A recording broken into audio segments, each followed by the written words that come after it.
A very good morning, ladies and gentlemen. I request everyone to kindly settle down as we are going to commence the program shortly. I also request everyone to keep your mobile phones either on silent mode or switched off during the course of the lecture. The program for today is as shown on the screen. We are privileged to have with us two distinguished speakers who will deliver the lectures, offering both international and defense perspective on today's theme, Challenges of Pursuing Strategic Autonomy in an Increasingly Fractious World. We now await the arrival of our chief guest, Lieutenant General Manjinder Singh, Param Vishisht Seva Medal, Ati Vishisht Seva Medal, Youth Seva Medal, Vishisht Seva Medal, the General Officer Commanding in Chief, Southwestern Command. Thank you.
A very good morning, ladies and gentlemen.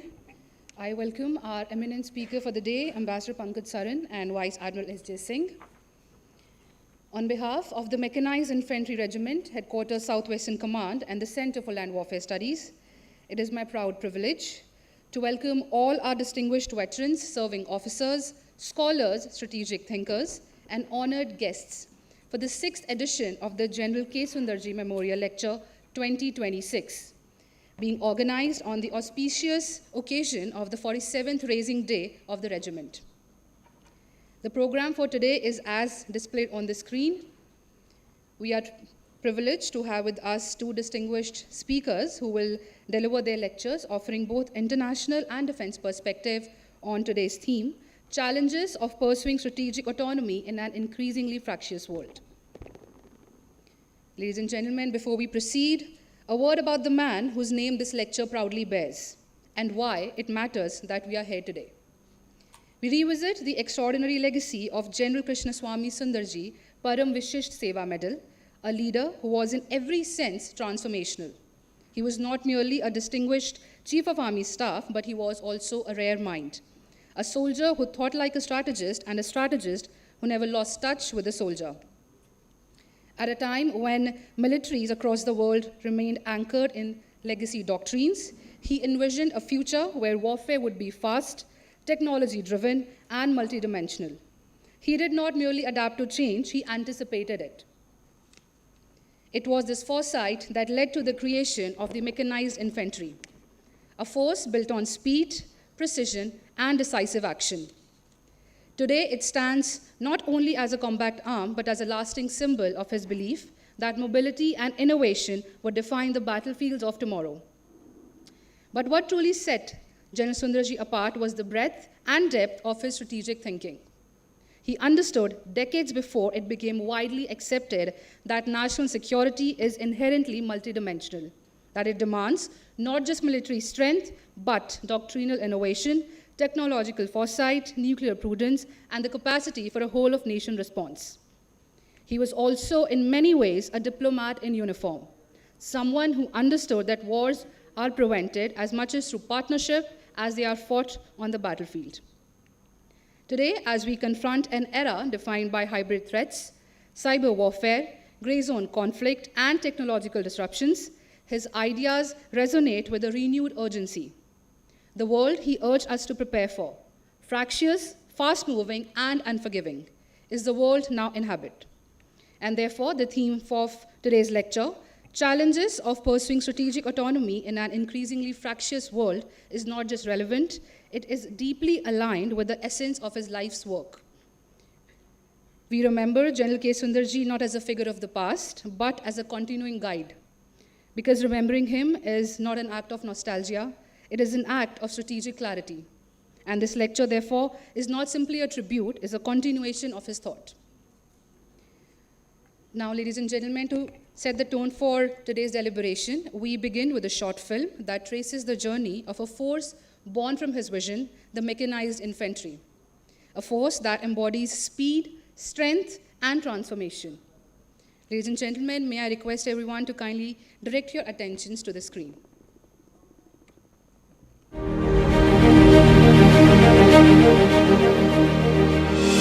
General Krishna Swami Sundarji, Param Vishisht Seva Medal, was an exceptional soldier, scholar, legendary military leader, and a visionary. Known for his quick silver brilliance and strategic thinking, he was unequivocally acknowledged both in India and across the world as one of the intellectually soundest supporters of nuclear deterrence. He was India's have muscles, will flex army chief and said, "It's not good enough to be strong. You have to be perceived to be strong and to have the will to use that strength." Born on the 28th of April 1928 at Chengalpat in Tamil Nadu, he was commissioned into the Mahar Regiment in 1946 and soon saw action in 1947-48 against the Pakistani tribal raiders in Jammu and Kashmir. In 1963, he won accolades as Chief of Staff of the Katanga Command in the United Nations mission in Congo. He further demonstrated his military acumen as commanding officer of 1st Mahar in Kutch sector in 1965 Indo-Pak War and as Brigadier General Staff of a Corps in Rangpur sector during the 1971 Bangladesh War. A graduate of the Defence Services Staff College, Wellington, and Command and General Staff College, Fort Leavenworth, USA, the General commanded the Armored Division, 33 Corps, and the Western Army, where he oversaw Operation Blue Star, till he rose to be the Chief of the Army Staff in 1986.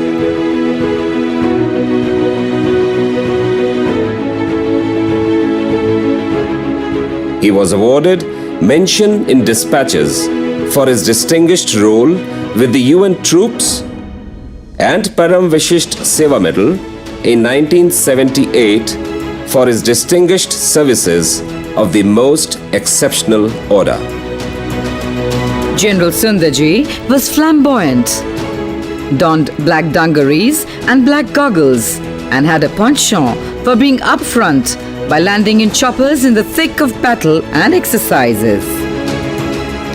His dynamic leadership, total commitment, and bold and innovative thinking has left its stamp on the Indian Army.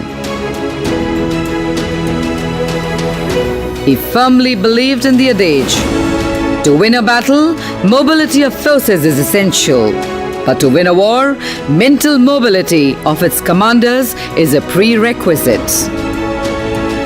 Soon after the transformation of the Armored Corps, the General was instrumental in raising of the Mechanized Infantry Regiment. As the first Colonel of the Mechanized Infantry Regiment, his vision and ideas of professionalism became the beacon and guiding force for all ranks, nurturing and steering them through their early days, thus providing a rock-solid foundation.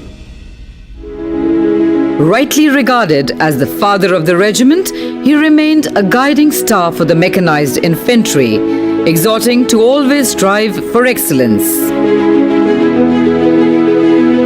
It was due to his foresight and vision that the Mechanized Infantry Regiment is considered as tomorrow's regiment in today's army and is now a formidable and integral part of the Indian Army's punch.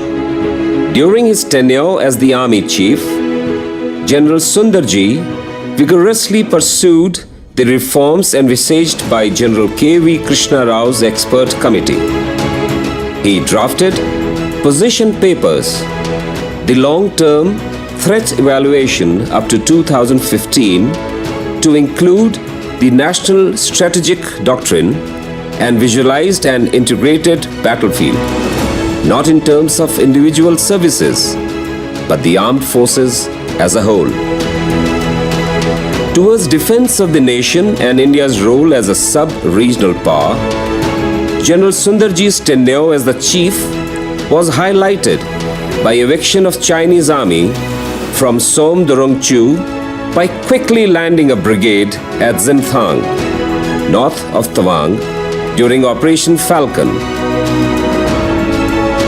Operation Pavan in Sri Lanka, and Operation Cactus Lily in Maldives.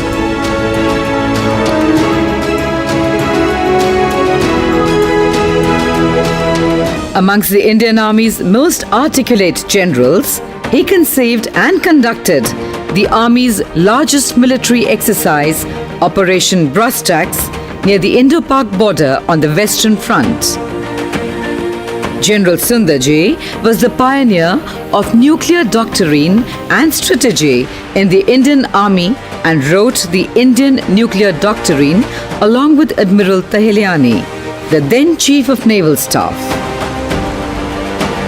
It is a tribute to his application to detail that much of what he had worked upon and expounded in the 80s is the nucleus for discussion on possible strategies in the post-Shakti environment.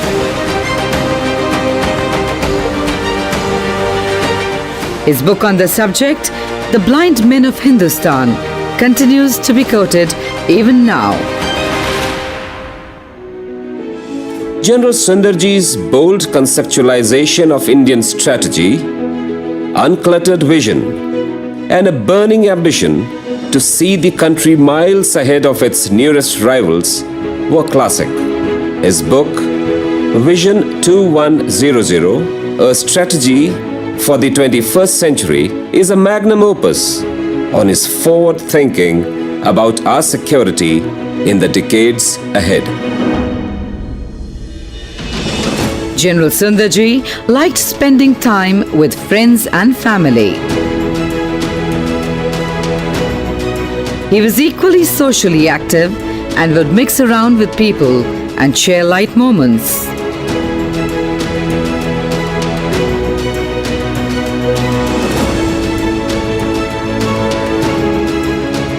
Post-retirement, the general continued to work towards articulating India's position on nuclear and other security issues. It was on 8th February 1999 that he left for heavenly abode, leaving behind a well-nurtured and a modern army in the making, and a partially completed autobiography titled Of Some Consequence, A Soldier Remembers.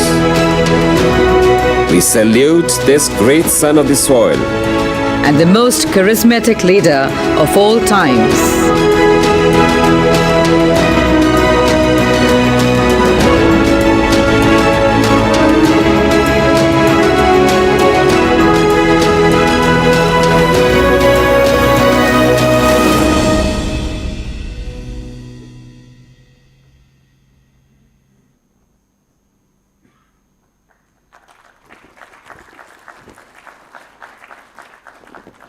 Ladies and gentlemen, I hope this clip stirred in each one of us the sense of pride and purpose, a reminder of how bold thinking and transformational leadership can shape the course of history.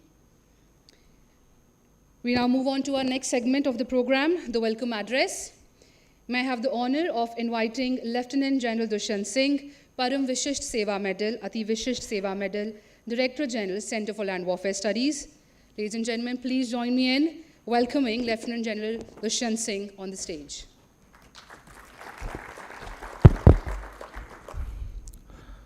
Thank you, Anjali. Good morning, ladies and gentlemen. The Army Commander would be joining us subsequently. General P.M. Harris, former member of the AFT, Honorable Ambassador Pankaj Saran, former Deputy National Security Advisor, Admiral S.J. Singh, Admiral Madhvinder Singh, and General Shekhawat, General Sushil Gupta, General Mandata, and distinguished dignitaries, senior officers from the armed forces, esteemed veterans, eminent scholars, students, and dear participants. A very good morning to all of you.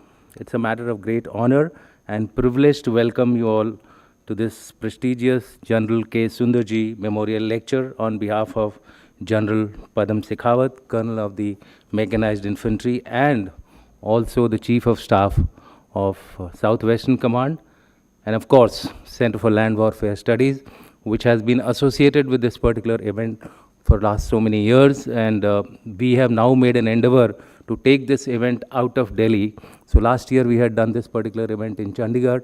This year we are doing it in Jaipur for obvious reasons, because the Colonel is here, so I thought this is the best place to do this particular event. So thank you very much, General Shekhawat, for that. And we hope to take this event to other cities also. This is the new policy of Center for Land Warfare Studies and the Indian Army, that most of the seminars we will be conducting outside of Delhi, so that Delhi comes to the other parts of country. And in this particular process, we have done events in Chandigarh, we have done events in Tejpur, we have done events in Pune, we have done events in Lucknow. So likewise, this particular journey is going on. General Sundarji is one of India's most visionary, intellectually bold Chief of Army Staff, left behind a formidable legacy, as you all just saw, of strategic thought, military modernization, and foresight. Today, we remember and celebrate his indomitable spirit and his unwavering commitment to building a strong, self-reliant, and strategically autonomous India. How true it is now today, given the current situation, geopolitical as well as international. This annual memorial lecture serves as a fitting tribute to his enduring contribution to India's strategic discourse. We are especially privileged today to have with us GOC&C Southwestern Command, who will be giving out the keynote address. His presence, insights drawn from rich operational and strategic experience at the highest level, will set the tone for today's deliberations. On behalf of the organizing team and all participants, I extend a warm welcome to him. He'll be joining us soon. We are extremely delighted to welcome our two eminent speakers today for the main session of the theme, Challenges of Pursuing Strategic Autonomy in an Increasingly Fractious World. While we were discussing this particular theme with the Colonel of the Mechanized Infantry, I thought it would be better to depart from the previous practice of generally having one of the speakers speaking about General Sundarji life and times. This time we have made it a little different, speaking on what is happening on the ground, in the world, in the region, and what is happening is actually nobody can predict. So I wish all the best to two of our speakers who can crystal gaze and try to predict as to what is going to happen in the future. So Ambassador Saran, very warm welcome to you. I would also like to welcome Admiral S.J. He has been a colleague, long time friend. He was the CNC Western Naval Command. He tenated the Vice Chief of Naval Staff's appointment also. So I think we couldn't have had better person than him. And currently he is also heading the USI as its Director General, one of the oldest think tanks of our country. And I wish him all the best, that he is able to resurrect the United Services Institution to its past glory. Not that it was not performing well, but that has been the perception all around. So we will hear him. He is an erudite speaker. I hope we will get some nuggets of wisdom from you, SJ. Very warm welcome to you. With that, let me also begin with a little bit of, since I have been given a chance to speak, I thought let me also contribute to this discourse and try to confuse you all further. Ladies and gentlemen, the theme chosen for this year's memorial lecture, Challenges of Pursuing Strategic Autonomy in an Increasingly Fractious World, is both, in my view, timely and profoundly significant. People have been talking all over the social media, people have been talking in national TV channels, but I have still not been able to fathom as to where we are heading. Some say that there may be a global order change after this particular war. I don't know how far that is going to be true. I define this particular period as demonic world. And as the flavor of the country is demonic, must stand for a acronym. So acronym is Divisive Economic Maneuvers Operating New International Conflicts. So I think this is the way we are going to see for some time, and we have to be all prepared. It has to be you alone. Ekla chalo, I think, would be the flavor of the future. Coalitions, partnerships are all getting fractious. In a world marked by rising geopolitical tensions, great power rivalry, supply chain disruptions, technological decoupling, regional conflicts, the pursuit for strategic autonomy has become more complex, yet very, very important. And that's a fact which we need to recognize. While our esteemed speakers will delve deeply into this subject, I would like to briefly highlight a few critical concerns that cut across multiple domains and deserve serious reflections. Ladies and gentlemen, we have the Army Commander amongst us. A very warm welcome to you, sir. In the diplomatic domain, the fracturing of the global order has made balancing relationship with multiple power centers increasingly challenging. Navigating partnerships while safeguarding core national interests requires astute statecraft, especially when partnerships and multilateral groupings are becoming more fluid and transactional. And I really, really envy the diplomatic corps in this particular period. I think if they have been ever tested to their maximum limit, it is this period where we have to actually extract the national interest of the country out of the jaws of so many sharks which are roaming around in the world. Where might is right is the actual order of the day. International law has been thrown to the winds. International order is becoming more and more chaotic. In the economic domain too, strategic autonomy is tested by dependencies on critical minerals such as rare earth, technology imports, and global financial systems. The weaponization of economic tools through sanctions, tariffs, and supply chain controls has made economic resilience and self-reliance not just desirable, but national security imperative. The technological domains present perhaps the most dynamic challenge. Rapid advancements in artificial intelligence, quantum computing, semiconductors, and cyber capabilities are reshaping the nature of power and conflict. Even this particular domain has come under severe strain because of the oil shock which the world is facing, because the production of magnets, chips, etc. is all getting affected by the disruption in the oil and gas supply chains, especially because of the Strait of Hormuz. Some people say that, who's the hero of Iran, US, Israel war? And I say it is Strait of Hormuz, because that's the one which is now dictating the countries and all the warring sides as to what they have to do in the future. Let's hope it opens up quick enough, because if it doesn't, then India will have further challenges on its hand. India's ability to develop indigenous capabilities and protect its technological system will be central to its strategic autonomy.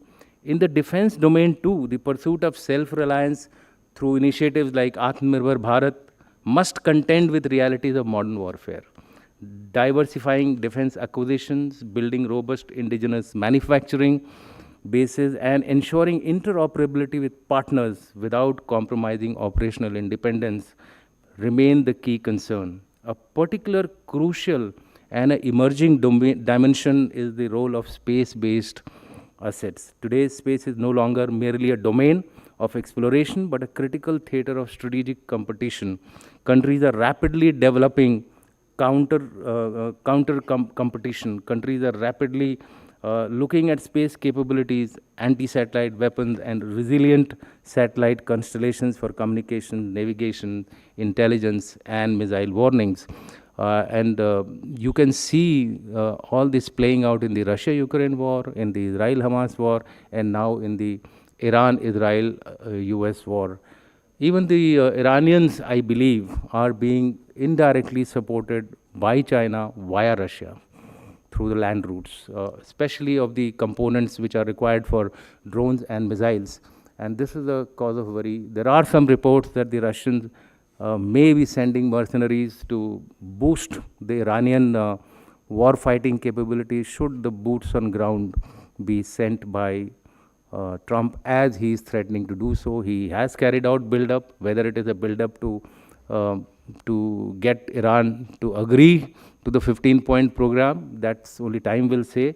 But I feel that the war is going to continue for some time, and therefore we are going to be seeing a torrid time as far as the global security is concerned, and also the regional security. Spillovers to Indian subcontinent is quite feasible. The interconnected challenges, diplomatic maneuverability, economic resilience, technological sovereignty, defense, self-reliance, and space domain awareness demand a whole of a nation approach, not in rhetoric only, but in practice also. Gen Sundarji himself was a strong advocate of integrated strategic thinking that looked beyond purely military solutions. Today, deliberations, I am confident, will help us better understand how India can navigate this fractious world while preserving its strategic independence and advancing its national interests. Before I conclude, let me once again extend our profound gratitude to the Army Commander, to Ambassador Pankaj Saran, and Director General USI, Vice Admiral Sanjay, for graciously accepting our invitation and agreeing to share their profound insights. May today's discussion be insightful, thought-provoking, and contribute meaningfully to India's strategic discourse. With these words, I warmly welcome all of you once again to the General K. Sundarji Memorial Lecture 2026, the first event of the financial calendar year of clause. Thank you very much. Jai Hind. Thank you very much, sir, for your gracious and thoughtful welcome address. I now have the honor of inviting our chief guest, Lieutenant General Manjinder Singh, Param Vishisht Seva Medal, Ati Vishisht Seva Medal, Yudh Seva Medal, Vishisht Seva Medal, the General Officer Commanding in Chief, Southwestern Command, to deliver the keynote address. Ladies and gentlemen, please join me in welcoming the GOCNC Southwestern Command to the stage.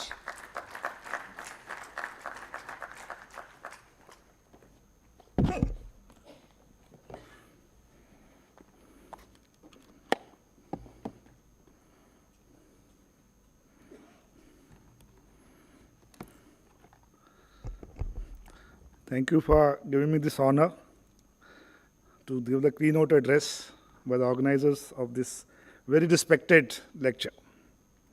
Respected Ambassador Pankaj Saran, Admiral Manvinder Sir, Vice Admiral Sanjay Jasjeet, Lieutenant Dushyant, DG Claus, distinguished guests, ladies and gentlemen, a very good morning to each one of you.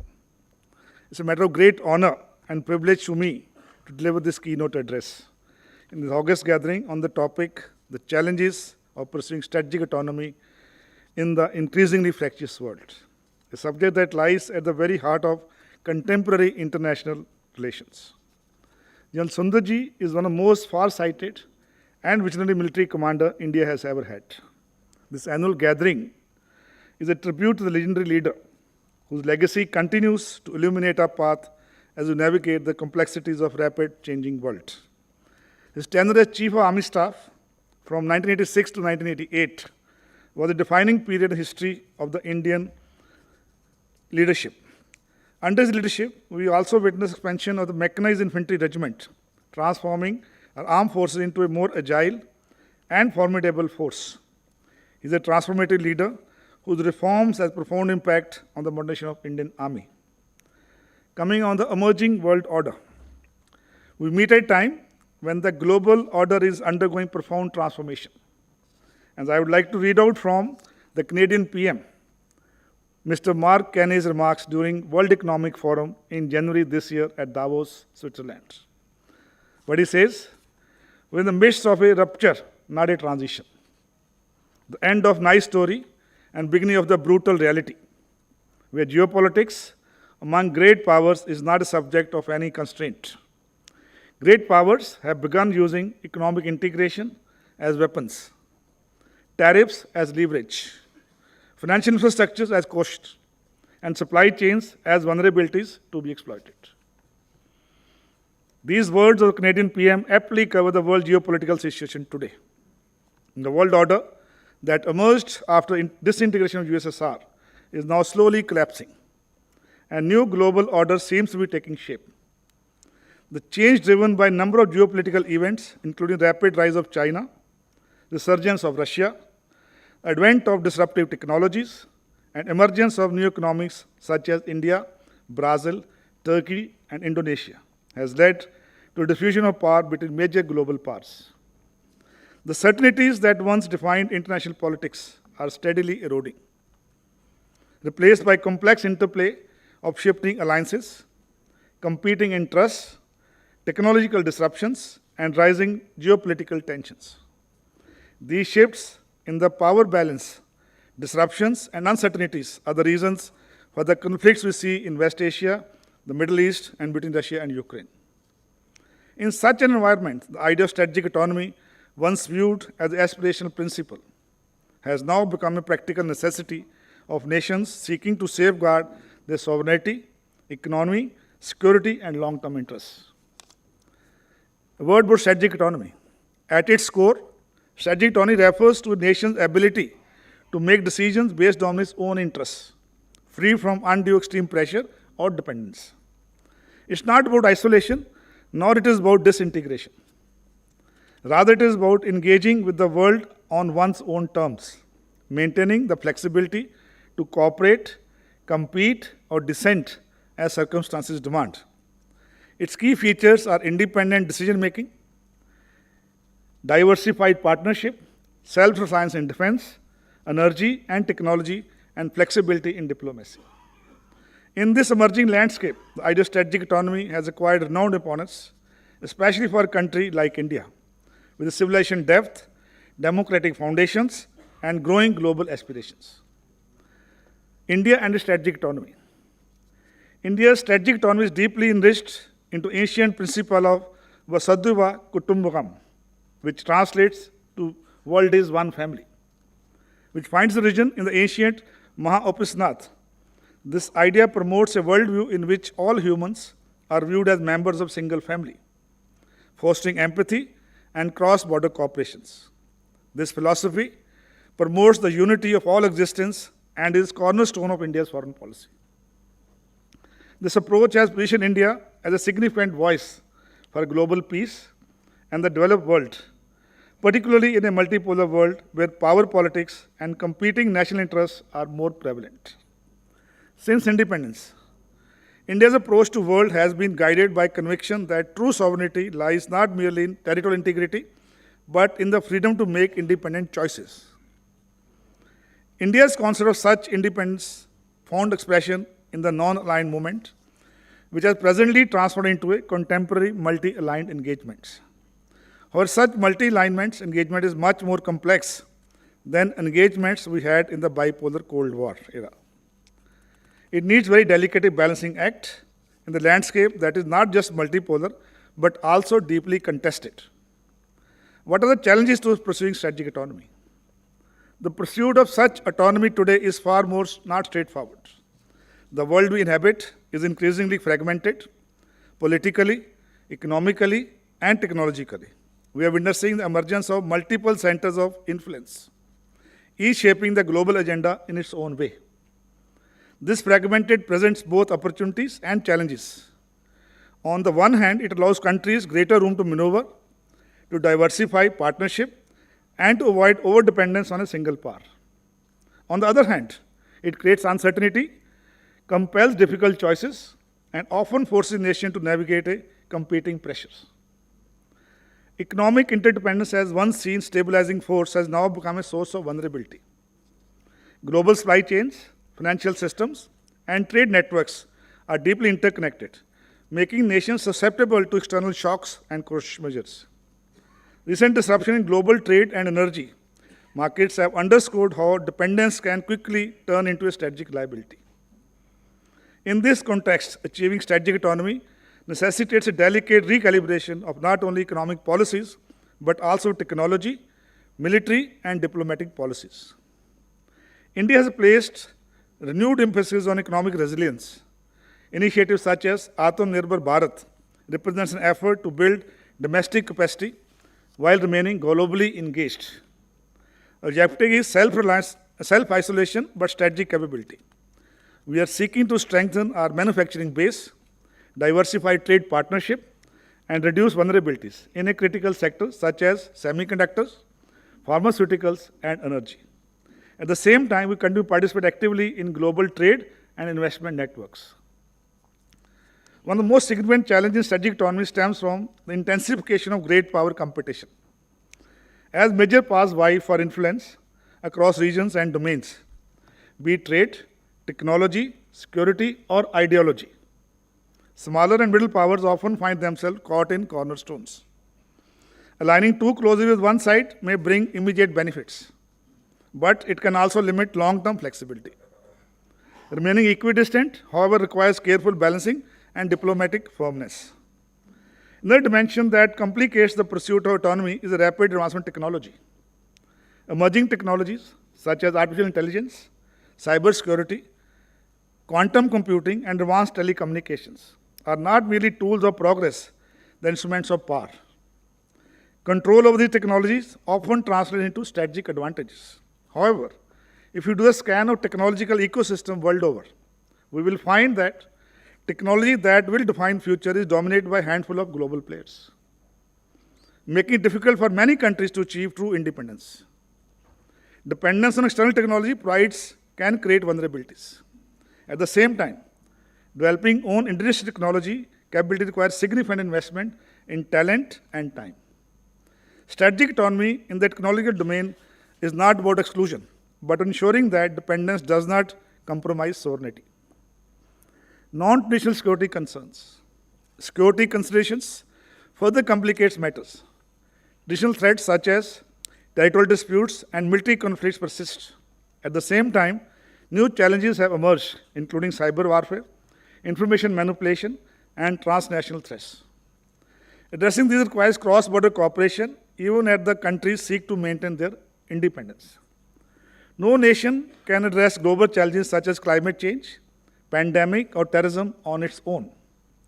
Multilateral engagements remain essential, yet effectiveness of multilateral institutions has often been undermined by competing interests, a lack of consensus, and more recently, unilateral withdrawal of a powerful nation. In such a scenario, countries must adopt a nuanced approach, participating actively in global framework while preserving the decision-making space.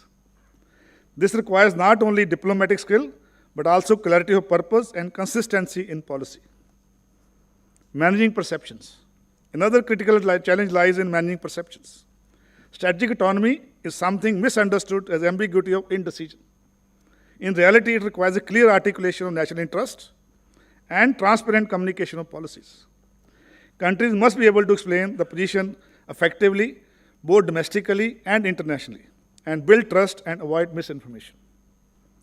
What's the way forward? Atmanirbharta, developing domestic capability, especially in critical sectors such as defense and emerging technology, is critical for our strategic autonomy. The role of domestic strength cannot be overstated in this context. Strategic autonomy is not merely external posture. It's deeply rooted in our internal capacity.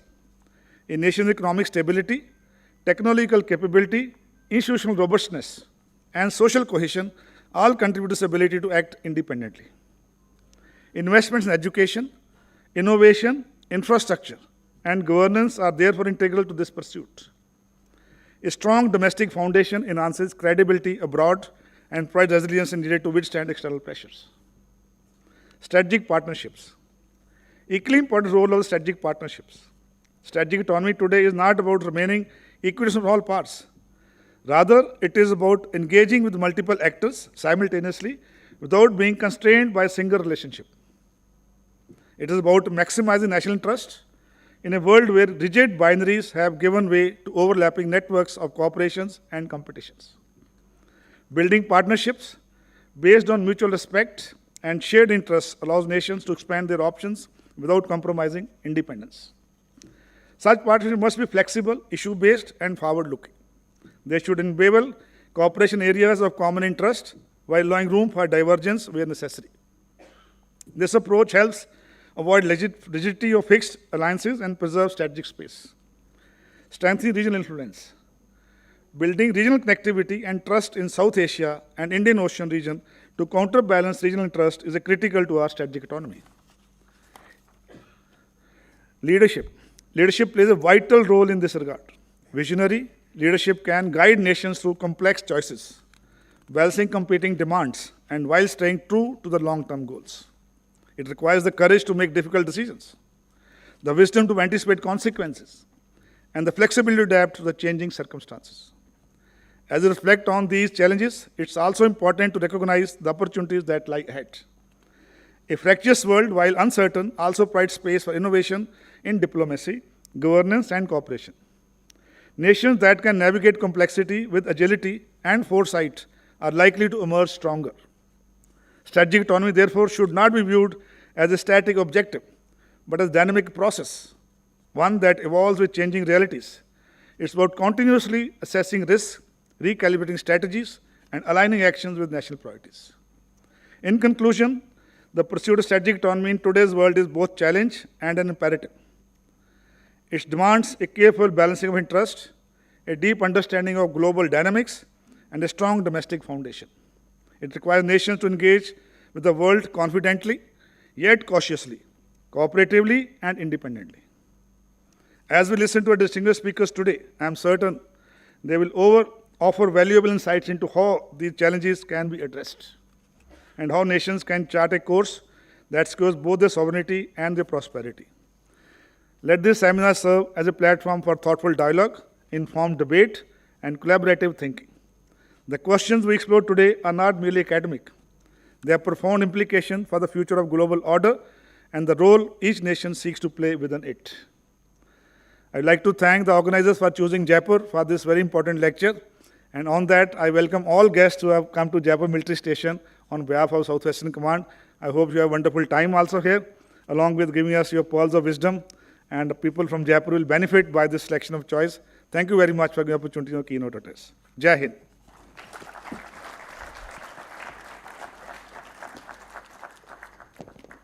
Thank you very much, sir, for your visionary keynote address that sets the direction for our deliberation ahead. Ladies and gentlemen, we will now take a short break for tea and refreshments. I invite our dignitaries to please join us for a group photograph outside the auditorium. The seating plan for the group photograph is as displayed on the screen. I request the dignitaries to please exit from the main entrance. I also request everyone to please reassemble by 11:40 hours. Tea is being served outside the auditorium. I request the audience to kindly move from the exit door that is to my left. Thank you very much, everyone. We look forward to reconnecting.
I request the audience to please settle down as we will be commencing the session shortly.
I request everyone to please settle down fast so that we can begin the session.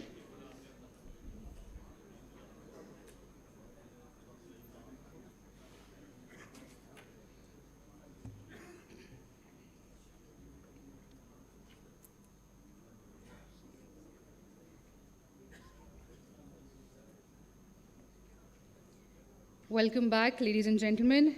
I hope you found a few moments of rest and good conversation during the break. We now come to the heart of today's program, the lectures themselves. Gen Sundarji believed deeply that intellectual rigor was as important to national security as operational readiness. And today's speakers embody that spirit. And in honoring his memory, they bring us precisely the kind of informed, far-sighted thinking he so deeply valued.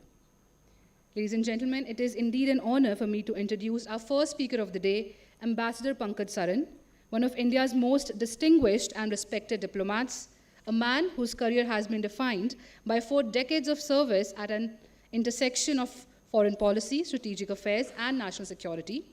He has served at the highest levels of government, including the Prime Minister's office and the National Security Council Secretariat, and has represented India as ambassador to Russia and High Commissioner to Bangladesh. As Deputy National Security Advisor for Strategic Affairs, he played a key role in shaping India's regional and global strategy, including maritime security and technology policy. Currently, he serves as convener of NATSTRAT and is a member of National Security Advisory Board and the Distinguished Fellow at National Maritime Foundation. With this, ladies and gentlemen, please join me in welcoming Ambassador Pankaj Saran on the stage. A very warm welcome to you, sir.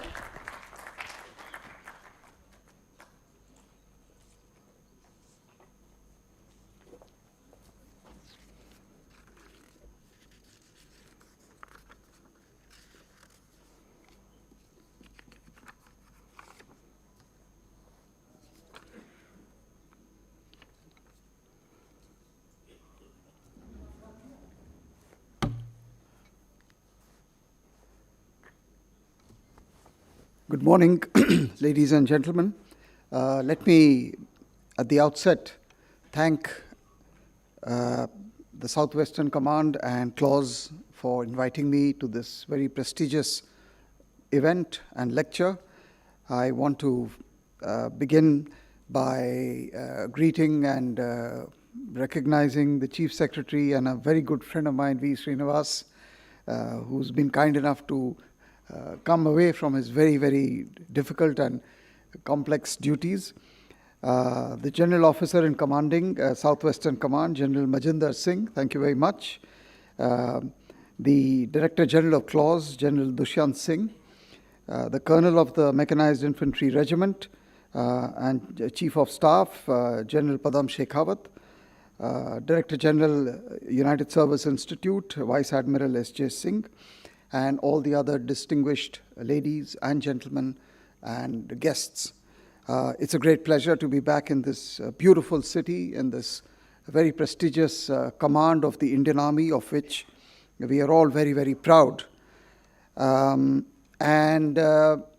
me say that it is such a particular honor to be talking on an occasion of the memorial lecture of General Sundarji, who I knew because I had just joined the Indian Foreign Service in 1982, and he was an iconic figure for all of us outside of the army, and we used to look upon him, look at his images on television, and he in fact had a larger-than-life image for young officers like us who had just joined the service. And as was rightly and so poignantly depicted in the documentary about him, we still have very vivid memories of what he contributed to the nation, not just as a thinker-soldier or a master strategist, but also in rolling up his sleeves and actually contributing to extremely complex and dangerous missions such as Operation Brass Tacks, Operation Pavan, Operation Cactus Lily, if that's the name for the Maldives operation, and of course in so many other areas of his active work. So many of the things that he said today, at that time, are proving to be true, and in many ways he actually saw far ahead of his time. And he contributed and generated an image of the Indian Army which still resonates today. And we are lucky to have generals like him in the Indian Armed Forces, which make all of us very proud of our men in uniform. What I propose to do is to break up my remarks into 5 or 6 segments on the subject which we are talking of, so that I hope I can communicate to all of you what is the essence of the topic. The first segment which I want to begin with is basically just to describe the current situation in the world. What are its main characteristics? How do we deal with the United States? And the foundational character or the architecture of the global order? Are the past assumptions that we made still valid? And then move on to the second segment. So on the first segment, current situation. As has been already pointed out by DG Claus, the current situation is, I would call it, it's an alphabet soup. There are different words, different terms, different lexicon that has been used by different strategic thinkers, by our own government, to try and define or to encapsulate where we are today as the globe. And everyone has a different opinion and a different interpretation of the same word. Is it multipolar? Is it multi-alignment? Is it non-alignment? Is it strategic autonomy? What is it that we are talking of? And the difficulty in describing what we are seeing speaks to the complexity of the situation, that we are not able to put our finger on how to define what we are seeing. In my own humble opinion, what I would put across to you is that we are living through an era of strategic simultaneity. This means that everything is happening at the same time. And what this means for us is that we are not sure in this age who are our friends, who are our allies, who are our adversaries, whether today's friends can become adversaries of tomorrow and vice versa. Is even the concept of an ally valid today? So we have to ask ourselves whether the assumptions of the past, of the alliance systems that we grew up with after the Second World War, are still valid or not. And we are in a situation where we have multiple friends and multiple adversaries. And we also have multiple types of war. We also have multiple domains of war. And we have multiple threats.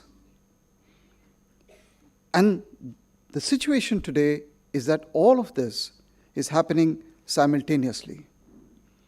And we therefore have to adapt ourselves to this situation. Now, in many ways, this is counterintuitive to an audience like this, because a man in uniform expects and is grown up in a culture of clarity. This is my friend, this is my foe, this is black, this is white. So I empathize with your mindset that you are operating in an environment in which it is very difficult to have clear answers or to give clear solutions to complex problems. But you're not the only military which faces this contradiction or this challenge. Every military in every part of the world faces this challenge. So, what do we do with and how do we deal with this situation? I'm not going to repeat what is now pretty well known about basically the collapse of the world order that was built in 1945 by the victors of the World War II. I think it's quite evident that world order has collapsed. It is quite evident that the United Nations is virtually on its deathbed, virtually financially bankrupt. The international institutions that we all celebrated are today in various stages of coma, and effectively, might is right. The role of values or principles or the salience of international law, which we used to teach our children, has more or less been jettisoned out of the room. So when the Europeans keep beating their breast and saying, what happened to international law? They are paradoxically the last geography in the world which still has optimism that we will have a rule-based international order. But no one else shares that optimism, which is very unfortunate. Now, at the heart of all of this, at the foundation, what is the foundational architecture of this global order? From my point of view, we should call a spade, not beat around the bush. The disruption has been caused by one man, one individual, one office, and everyone else in the world in the last 18 months is trying to keep pace with that one man. So, we may talk about trends which are autonomous, the rise of India, rise of China, which are happening on their own, but let us not fool ourselves by pretending as if the disruption is not coming out of one building called the White House. And everyone else in the world is trying to adjust, trying to understand, trying to forecast what will be his next tweet. When we all leave the room, what will he have said after 2 hours? No one knows. Some argue even his cabinet colleagues don't know. So in such a world, what do we do? Now, for me, therefore, the question is, to jump few steps forward, is the Trump phenomenon, or is the disruption today which we are witnessing, and when we look back in history after 10 years or 20 years, this period will be recalled, is the disruption we are seeing, is it Trump specific? Is it an individual phenomenon? Or are we seeing actually the emergence and the birth of a new global hegemon, which is the United States? Are we actually, so how much do we separate the man as an individual and his mindset, his persona, from the nation that he represents? The answer to this question is critical for us to decide how to deal with the situation. So is it a personality issue or is it a systemic, structural change? And I would say it's both. There is no question that the current president enjoys and revels in being unorthodox in his approach. He revels and enjoys being in front of the media 24 hours a day and speaking his mind, castigating his allies openly, other leaders in the world who are supposed to be his NATO allies. So that's the persona part of it, there is no question. There is also no question that he has won with a handsome majority in his country, and he knows it. But there is also a very deeper issue which we should not lose sight of, which is the internal churning, that he represents something deeper in American society which has led to throwing up an individual like him. So the MAGA movement, or the Make America Great movement, is a real thing. And they have a certain view about themselves and about their country. And this view is a combination of many, many different kinds of impulses, including victimhood. Now, you would be surprised as to why the global hegemon, the most powerful nation on earth, should believe that it is a victim of various developments globally. But this is what is driving the Trump phenomenon, which is that for too long has the United States been taken for granted. For too long has it provided global commons like a currency, like safe seas, or the financial system, or bankrolling the international system. So there is the sense that we have not got what we should have got back. And this movement is to recoup and recover and consolidate. And therefore this slogan, Make America Great Again.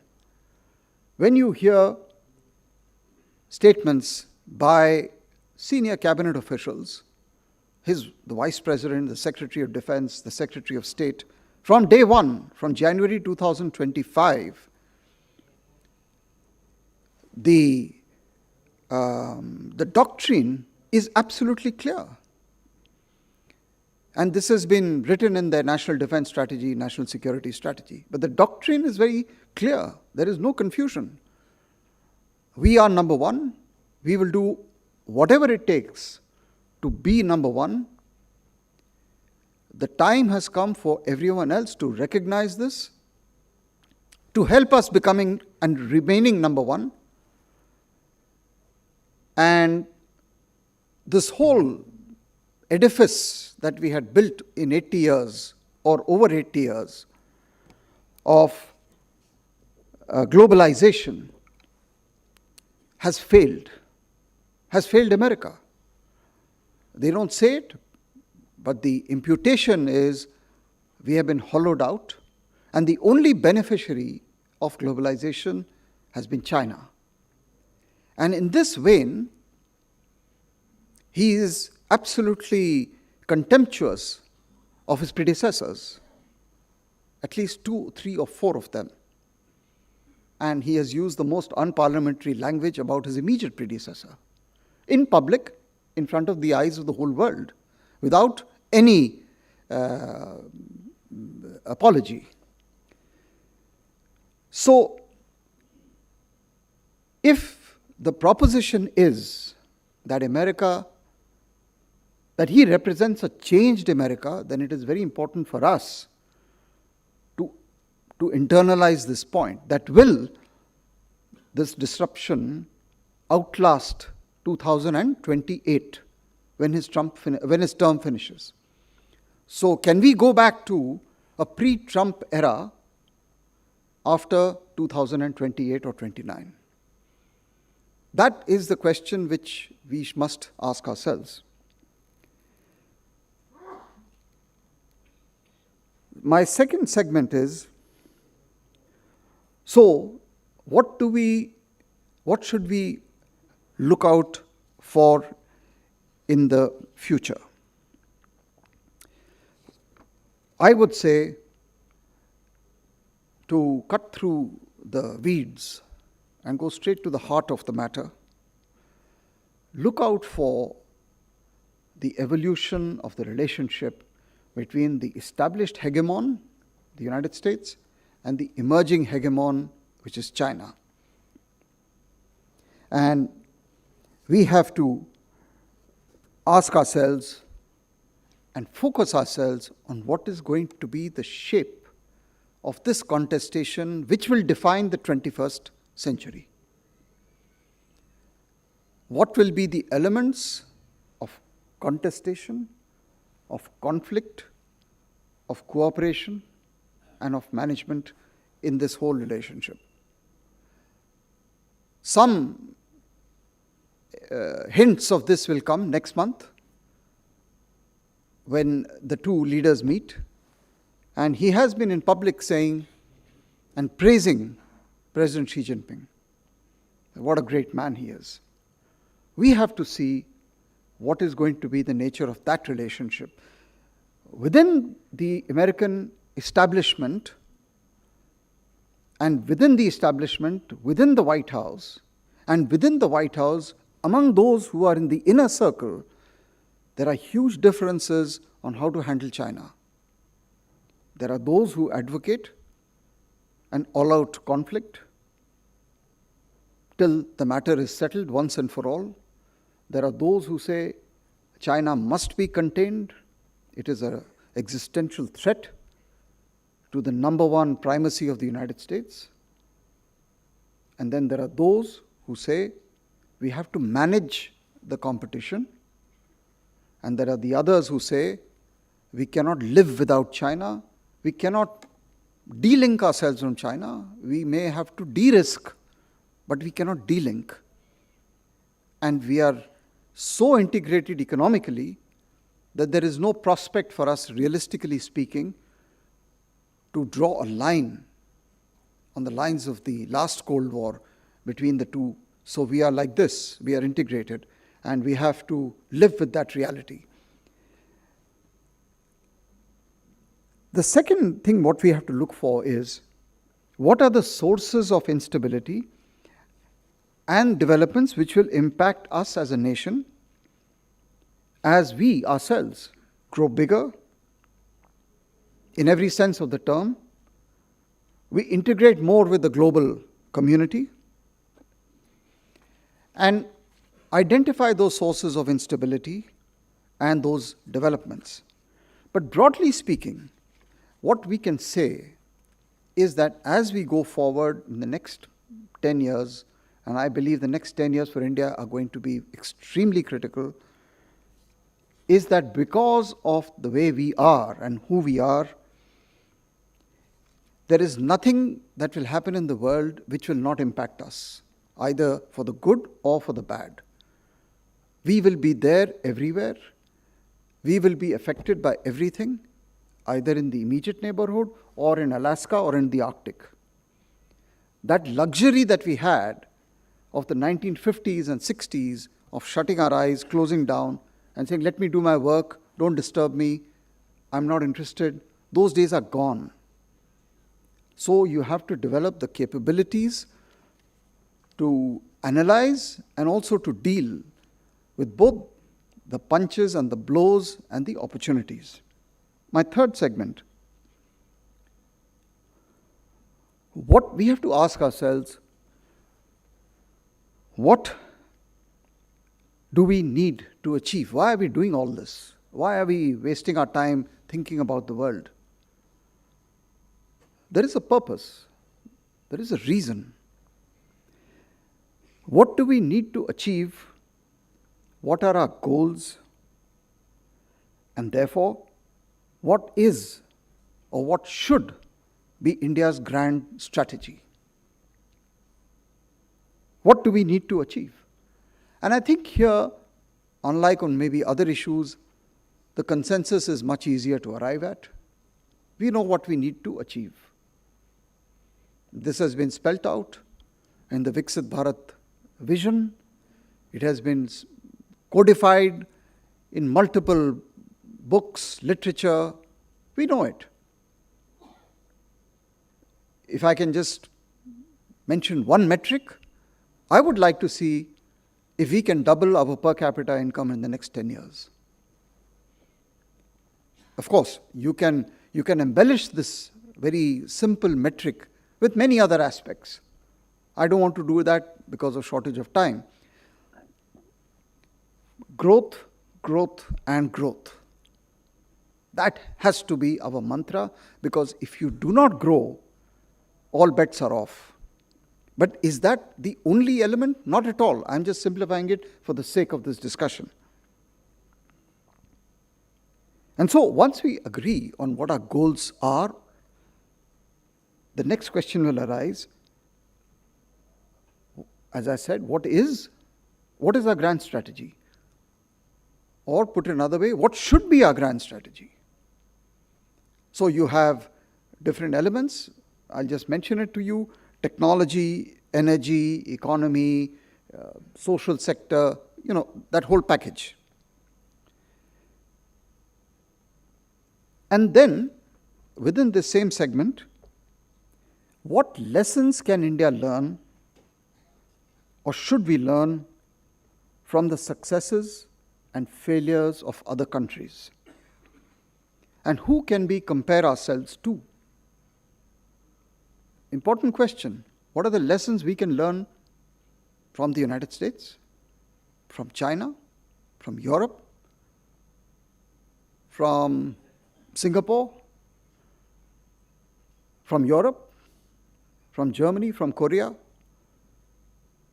We have to ask ourselves, do we have that open mind to, go beyond our immediate problems and ask ourselves, what can I do? What has China done? Let us pick just China. What has China done in the last 25 years to reach where it has today?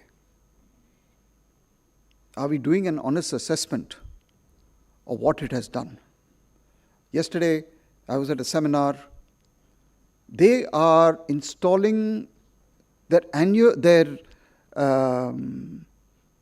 annual accretion to installed power capacity last year, in just 1 year, was equal to India's total installed power capacity in the last 80 years. So what we do in 80 years, they are doing in 1 year. So we have to ask, what are the lessons we should take away from China?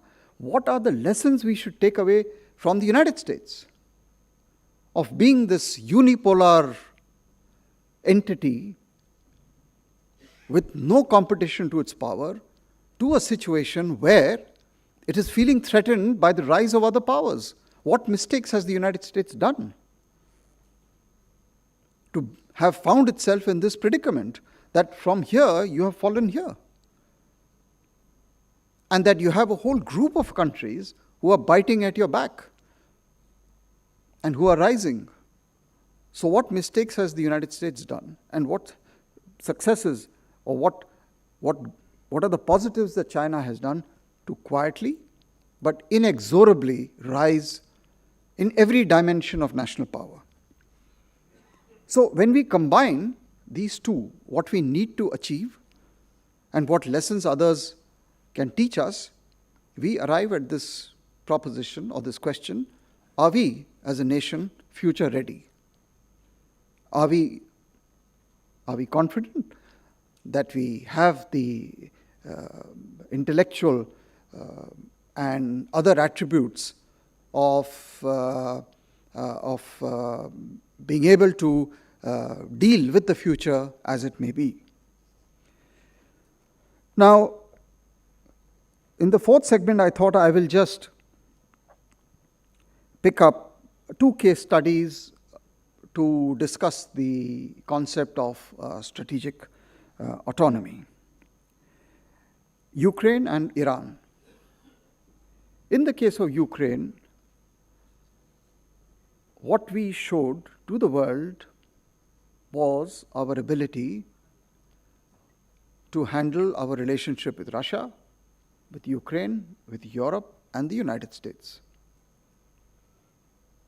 And we provided the voice to the global south.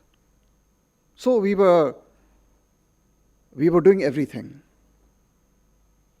In the case of Iran, the pursuit of a strategic autonomy kind of a policy is more complicated, but it is much more consequential for us, because we have to remember that till 78 years ago, and as the military, no one will know this better than you, we shared a common land border with Iran. Pakistan didn't exist. So your predecessors were guarding India's borders, or the borders of British India, with Iran. But so the conflict today has multiple players. It's much more complex than the Ukraine issue. There you may have had 3 or 4 players. In the case of Iran, you have 7, 8, 9, 10 players. And we have relationships of a different kind with each of the players. And the interests and the impact of what's happening in Iran is at our doorstep. Ukraine was also impactful, but slightly removed. Iran is here in our house. And so any decision or any policy you make has to keep that in mind. So what we are doing today, I would say, is maintaining as best as we can our bilateral relationships with each of the primary actors. The problem is, and that brings me to my next point, what happens when your friends choose to go to war? And what is worse is, what happens if your friends are going to war with your friends? Then what do? Your friend Russia goes to war with Ukraine. So Ukraine may or may not have been such a good friend, but Europe certainly was, and the United States was. So here 2 of your friends fighting with each other. Iran, what happens when the United States, which is supposed to be our friend, goes to war with Iran, which is also our friend? And the Gulf states, who are also our friends, are at war with Iran. So all our friends are fighting with each other. One approach is the Pakistani approach, that, in the middle of all of this, you start jumping up and down and saying, I'm going to mediate. That is a sign of immaturity. That is a sign of, low-grade theater. But for a mature nation like India, with huge stakes, our stakes are far, far more than Pakistan. What do you do? So this is the challenge and an illustrative case of strategic autonomy. Now, the elements of strategic autonomy which need to be, and which are well known, the domains in which it has its impact on the decisions we take, impact, for example, in the area of foreign policy, as I have just mentioned. What kind of a foreign policy do we adopt in these kind of situations? It's okay, and it's much easier, you see, if your enemy is going to war with your friend. It's easy to take a side. It's also maybe perhaps easy if one enemy of yours is going to war with another enemy. But the worst situation to be in is when two of your friends are at war with each other. In the case of Pakistan and Afghanistan, our sympathies are with Afghanistan. This is the case of an enemy going to war with a friend. So foreign policy is directly impacted by your desire to pursue a certain kind of policy. But strategic autonomy also impacts, and it's a circular relationship with technology, with finance and trade and investment, and with the military or the defense aspects. Admiral Singh, I'm sure, was going to address those. Technology, let's say, technology, practical application of what this big term means. We are living in an era of technological bipolarity. And this bipolarity is going to accentuate. I don't think we are seeing convergence after 20 years. We're just going to see separation between a US-led technological empire and a China-led technological empire. What do we do? Do we develop an India-led technological empire? Or do we integrate ourselves with the US Western-led supply and value chains? Or do we do that with China? Or do we do a bit of everything? So when decisions have to be made, these aspects impact on our minds. Trade, finance, investments. We live in a world in which we have assumed that the international currency of settlement is the US dollar. We take it for granted. Even the Russians refer to transactions in dollars. But what we have seen in the last 5 years is that the country which possesses the dollar has made it absolutely clear and known, I will use the dollar as a weapon to pursue my strategic interests. So suddenly, the dollar, which I had assumed was a safe currency, is hot money in my pocket. I'm not sure whether tomorrow, if I, for some reason, fall foul of the United States, all the $700 billion of my reserves, will they be reduced to paper? So what are we doing? We are diversifying. We assumed that we will do all our trade in dollars. We assume that we will get financial flows in dollars. But what happens if the vehicle for transmission of the dollar from me to some other country is snapped? In other words, the system of financial flows is snapped. And finally, of course, on the defense, I'll just touch upon it briefly. Do we develop our indigenous industry? Do we buy from Russia, France, Israel, United States? Of course, we can't buy from China. So which is our selected partner? Is it Russia? Is it France? Is it Israel? Is it the United States? And how do I protect myself from risks of opening my defense preparedness to any of these partners? Because the thing about defense is you are a good man as long as you keep buying from me. As long as you stop buying from me, you're not such a good person. So as long as my pipeline is open with any of these 3-4 countries, they're all very nice to me. But I have to decide who is the one who will give me the technology that I need, not what he's ready to give, but what I need and what I want. Then there is a big gap between the possessor of the technology and a country like me. Or energy, in this case, which we are currently, this current crisis is a crisis at one level of energy, but at another level also of global domination. So let us just take the energy part of it.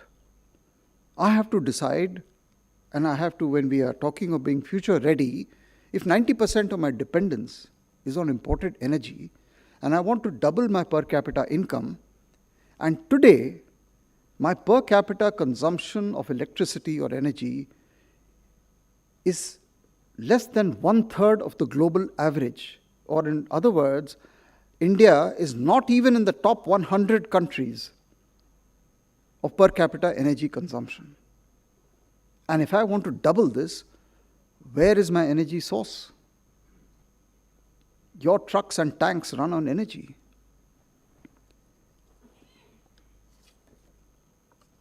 Fifth segment is India. So, in the middle of all of this, what do we do? I think we have to be quite clear. It was mentioned, I think, in the morning. We are a standalone nation. We are 1.4 billion. Our destiny is in our hands. This is the lesson of our civilizational ethos of 5,000 years. And the more turbulence there is in the world, and the more I'm not able to figure out whether a friend of today is going to remain the friend of tomorrow, the more it is incumbent and necessary for me to strengthen myself in every domain of national power. Second, let us separate the short game from the long game. The short game is Iran, short game is Ukraine, the long game is the one which takes place over a multi-decadal period. And let us learn from the Chinese how to play the long game.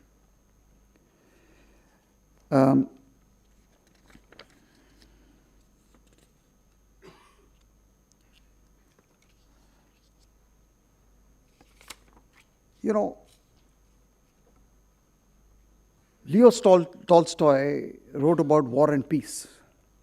I think we have to look at those writings. What we are seeing multiple wars going on in the world, brutal, lethal, throwing all the humanitarian laws out of the window. But every war is followed by peace. The question we have to ask ourselves is, what is the nature of the peace? How sustainable that peace will be?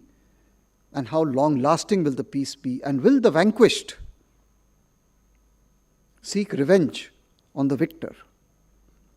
So are we then looking at a historical cycle of wars that we have to live in? So we have to, when we are preparing and when we are predicting, and this is my last segment, predicting the future, we have to keep all these things in mind. On the short game, I will just say, coming back to the United States, one characteristic of the United States decision-making culture is that it is largely short-termism. Their attention span, today it is Iran, yesterday was Venezuela, today is Iran, tomorrow Cuba, day after Greenland. But we are going to be here forever. So let us be careful of the onslaught on Iran, because, and the Gulf states, all this GCC will realize it very soon, they would have lost their attention, they would have lost their interest, they would have walked away and left this region in ruins. So I would say, lastly, for the prediction part of it, let us try to hedge, let us try to diversify and to steel ourselves in every dimension of national power. And let us not wait for the global order to come back to a form we can recognize. Because let us keep in mind that we are that nation or that people who are rising, who have ambitions, and who want to change the status quo. And that can only be done by us, by no one else, So limit your vulnerabilities and harden your defenses, and maybe that should be and could be the way forward. So I'll end here. I think I've exceeded my time, but thank you very much for your attention. Thank you. Thank you very much, sir, for the insightful lecture. Ladies and gentlemen, Ambassador Saran has not only unpacked the complexity of the contemporary global order, but has also challenged us to confront an uncomfortable reality that we are living in a time where certainty is fading, alignments are fluid, and multiple crises unfold simultaneously. Sir, thank you very much for offering us such clarity amidst complexity and for setting the stage for deeper understanding of the evolving global landscape. Ladies and gentlemen, we now turn to our next speaker, who will further enrich this discussion, giving the defense perspective on our theme, offering another critical lens on the subject. It is my privilege to introduce Vice Admiral Jasjeet Singh, Sarvottam Yudh Seva Medal, Param Vishisht Seva Medal, Ati Vishisht Seva Medal, Nausena Medal. Across nearly 4 decades of distinguished service, the Admiral has held some of the most critical operational and strategic appointments in the Indian Navy, including Vice Chief of Naval Staff and Flag Officer Commanding-in-Chief, Western Naval Command. He has also led forces through some of the most challenging maritime environments, ensuring India's security across the Indian Ocean region during a period of evolving threats. A perennial student and scholar, Vice Admiral Singh has contributed to research papers to professional journals, seminars, and conferences. He was the lead drafter of 3 landmark foundational documents of the Indian Navy: the Maritime Doctrine of 2009, the Strategic Guidance to Transformation of 2014, and the Indian Maritime Security Strategy of 2015. He currently serves as the Director General of the United Service Institution of India. Sir, a very warm welcome to you. Over to you, sir. Thank you, Ms. Anjali. I didn't know there was that much. Okay.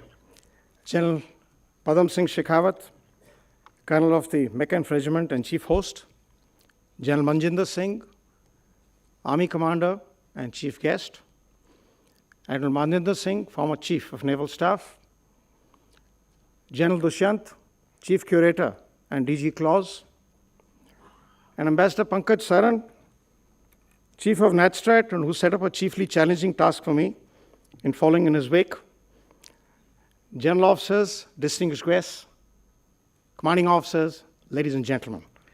At the outset, felicitations and greetings on the 47th Raising Day of the Mechanised Regiment. On behalf of the United Service Institution and its 15,000 members, it is indeed my proud privilege to address you on the occasion of the 7th General K. Sundarji Memorial Lecture. A visionary, military professional, and exceptional leader. He had all 3 qualities necessary for heading an Indian Defense Force, especially an Indian Army. His famous letter to officers on assuming command on 1st Feb 1986 was widely circulated and discussed. And my commanding officer, when I was a midshipman, that's equivalent to 3rd term IMA, gave us all a copy. And in turn, I have distributed to my officers wherever I have commanded, and I have a copy of it here. And I shall start by reading a couple of lines, if you permit me, from his very pre-signed letter 40 years ago. Quote, "Dear brother officer, it is imperative that we have a totally combat-effective army to support the revitalized India of tomorrow. We have thus far modernized only by discrete changes of weapon systems and equipment. We were also dependent mostly on imported equipment. Most of this has changed and is fast changing. Our R&D has come of age, and we are on the verge of taking off," unquote. Unfortunately, as it turns out, the runway was pretty long, and the thrust available for the ever-increasing load was much more, and it's taken a greater amount of power for us to reach the position 40 years later where we are indeed, I would say, not just on the verge, but have just about taken off, but we have a long way to go. But it is indeed apt that we examine the issues he sought to address in his time, and he saw presciently ahead in the framework of strategic autonomy. And in the light of what I've been asked to cover, technology, preparedness, indigenization, maritime security, jointness, and the ongoing regional conflict. General Manjinder and Generals Repswal will remember 4.5 decades ago that Subhadra Major Darbara Singh warned us, don't try and cover more than 3 points at a time, no matter how senior the audience, they won't be able to hold attention. Yet I've been tasked to cover 6 of them. It shall be my endeavor to cover the main 3, and if time permits, I'll try and race through the balance 3. So I'll start with the conflict. The conflict is what really brings all the other 6 points to the fore and focus our attention. The ongoing conflict affects us very deeply, as Ambassador Saran has brought out. It affects us because we are deeply dependent. Today, 40% of our oil, and that's come down from 65% earlier, comes from the Gulf. 90% of our LPG imports, which is about 80-85% of our total LPG utilization, is also from the Gulf. About 50% of our total LNG needs and 60% of our imports is also from the Gulf. About 10 million Indians who send back $51 billion a year. That's about 4.8 lakh crores. That's more than 2/3 of the defense budget is what they're simply sending back as remittance back home, supporting between 40 to 50 million people back home. Now, this is just at the outset. Can you imagine the impact on India if this war, as DG Claus has anticipated, is going to keep carrying on for some time and get worse? This 5 weeks long war has been brutal and destructive. And it has seen the display of immense standoff, long-range, precision weapons backed by maritime aerospace, ISR, space-based ISR, and lethal capabilities integrated with artificial intelligence.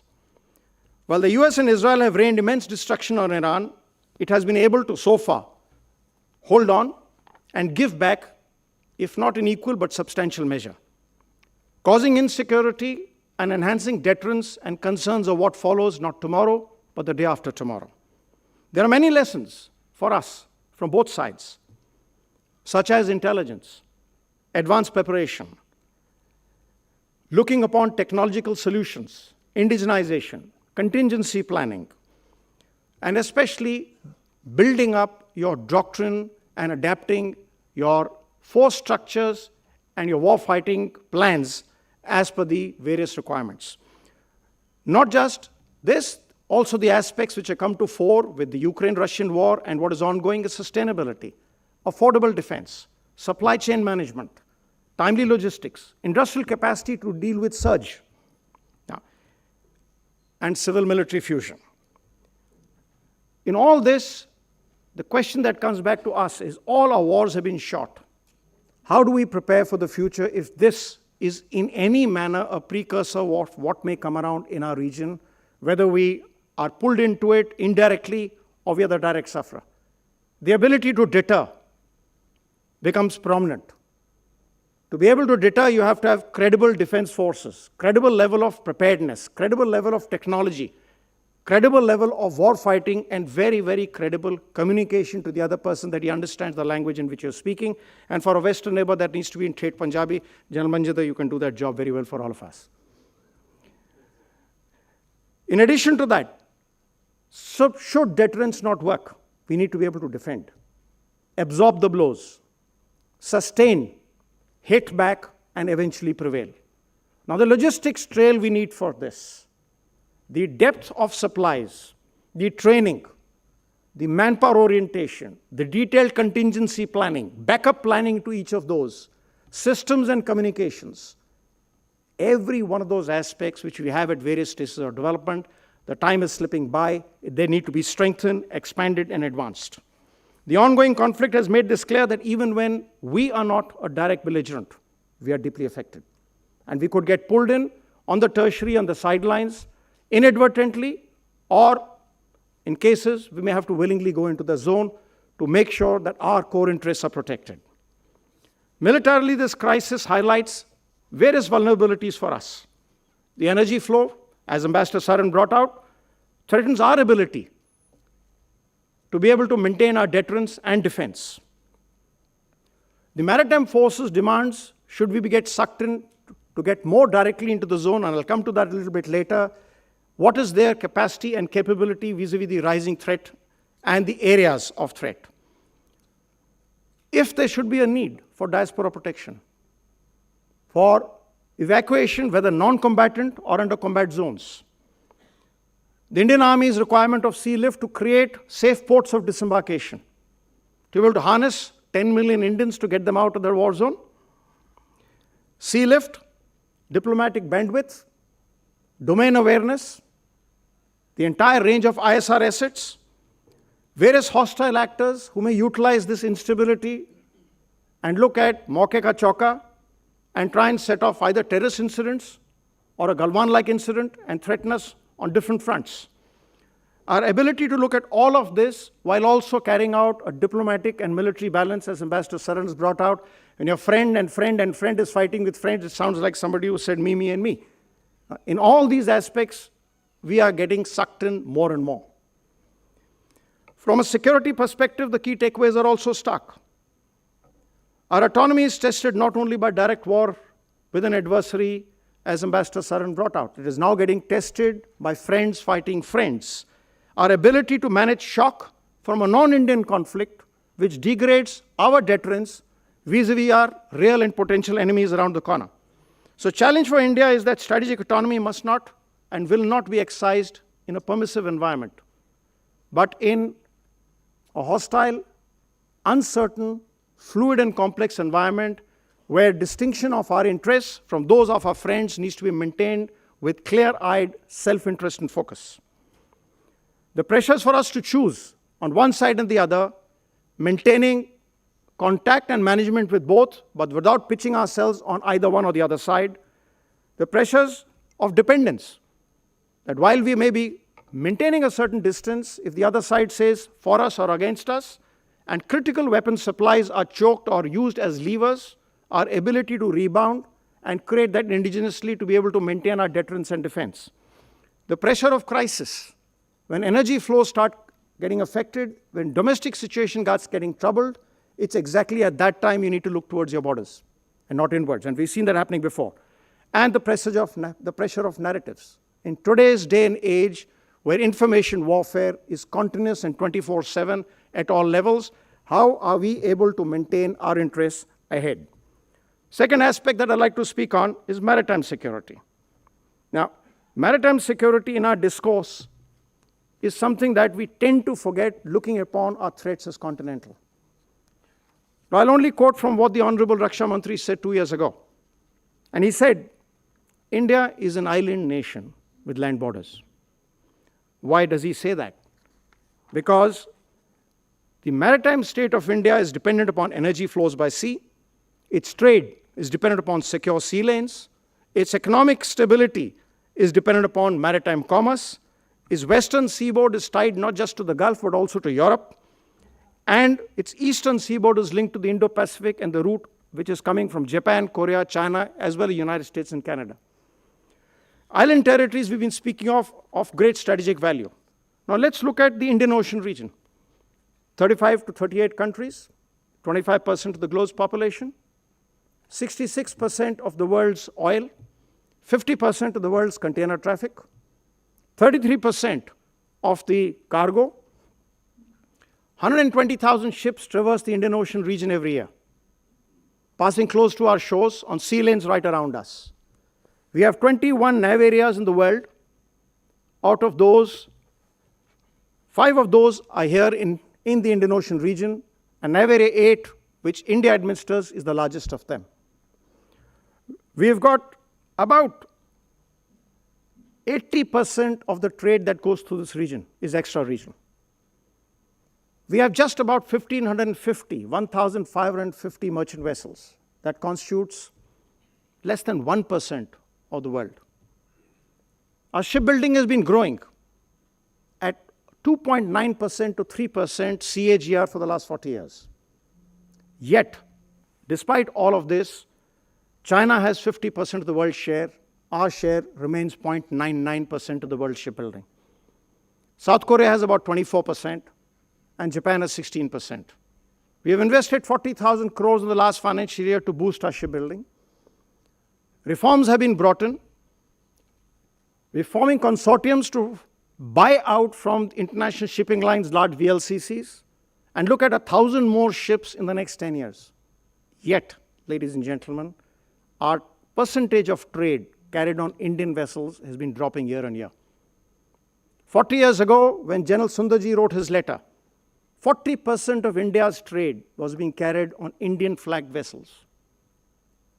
Despite our growth of shipbuilding being slightly above the global average, because of the heavy growth of our trade and our GDP, the share of Indian trade on Indian vessels is down to less than 5% today. About 95.5% of India's trade is carried on foreign flagged vessels. Now look at the seafarers. In the last decade and a half, we moved up from about 62,000 Indian seafarers to above 3 lakh. It's 308,000 Indian seafarers today. That's about 15%, 1/6 of the globe. And in the Indian Ocean region, 1/3 of the crew that are sailing out of the 120,000 vessels are Indians. Now you have any ship that is in our waters, it's likely to be carrying trade to or from India, and definitely is carrying about 1/3 of Indian citizens on board that vessel. So when we speak of Vasudev Kutumbakam or we talk of secure sea lanes, it is not a matter of choice, it is not a matter of desire, it's a vital necessity, because you're dependent. When you speak of cooperative security, when you speak of collaborative security, when you use the phrase net security provider, and I'll come to that, it is not a matter of choice. Security and growth for all in the region.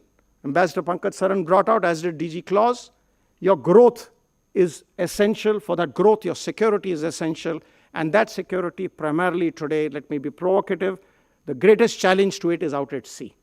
That is what can affect your growth. Your physical territory, your physical sovereignty can be challenged on your continental borders, but your growth is being challenged principally out at sea. And that is what you have to try and address.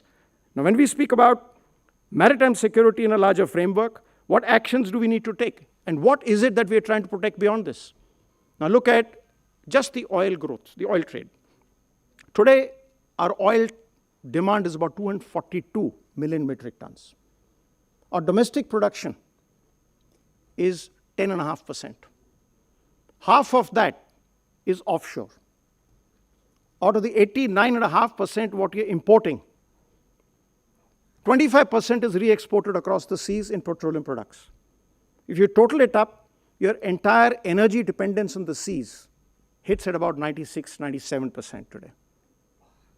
Similarly for gas, I gave you the figures a little bit earlier, 40, 50, 60% is your gas dependency. Your growth of imports of oil has been going at about 3.5x in the last 15 years, 15, 20 years, 3.5x is grown up. Your CAGR is about 3 to 3.5%.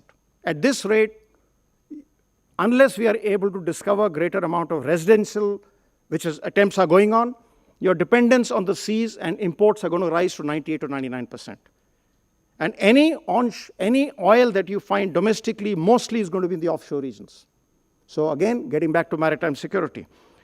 Look at your future trade, your ports.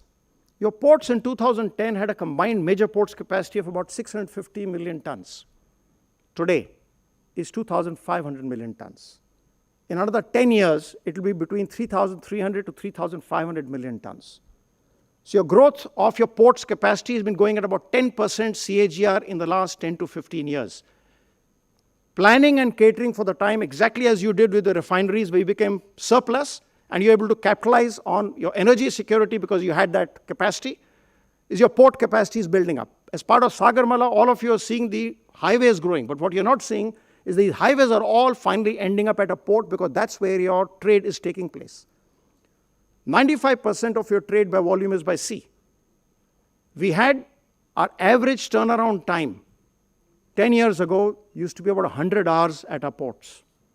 Today, that average is down to 25 hours. In some ports like JNPT and at Vidinjam, it's down better than the world average, it's down to 22 hours. The world average, ladies and gentlemen, is about 24 and a half hours. Now this growth as it's taking place implies your dependence on the seas, turnaround times, the amount that is going to happen is huge. And what are we investing? We are investing something like 5.8 lakh crores in the Sagarmala project, 839 projects. 25% of them already completed. 25% of the money is expended. 30% projects are well on track, and 45% are under development. And this project in the next 10 years is estimated to boost our GDP by 3%. Now put that in context, that's 1/3 more than our entire defense budget is coming just from Sagarmala. But what is our capacity to protect the ports, protect the sea lanes, move with the protection towards that?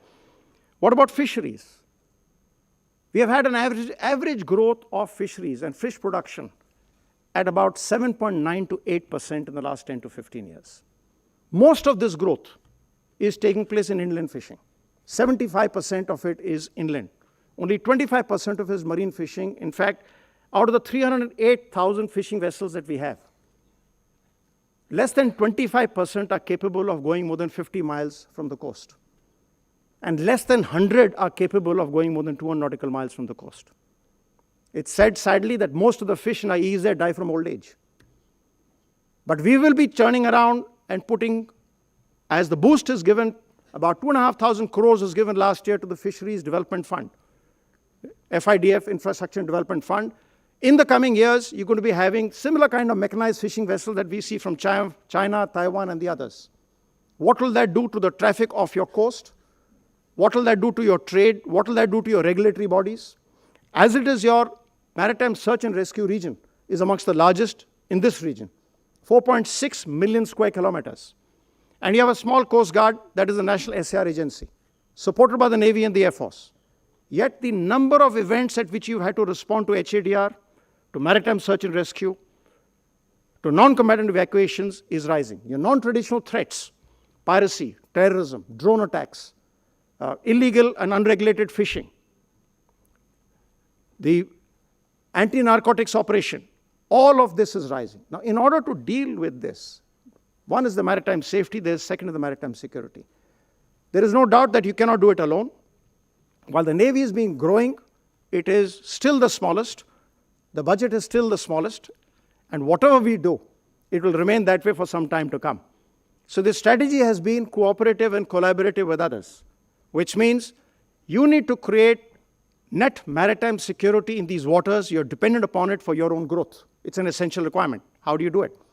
What is net maritime security? It was brought in as a phrase just after the 2004 tsunami. When it was thought that the Americans used this phrase, it was with primarily an HADR perspective. We never defined it. In 2009, the Indian Navy was entrusted with the responsibility of being responsible for overall maritime security. Again, maritime security was not defined.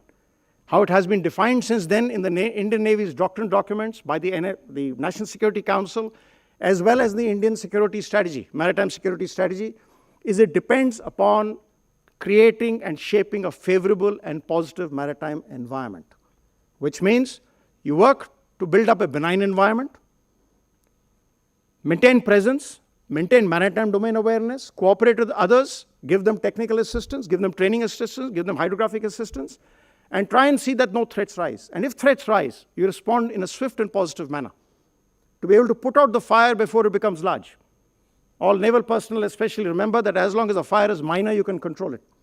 When piracy blew up in 2008, by the time we got permission to respond and activate in the region, 6 months had gone past.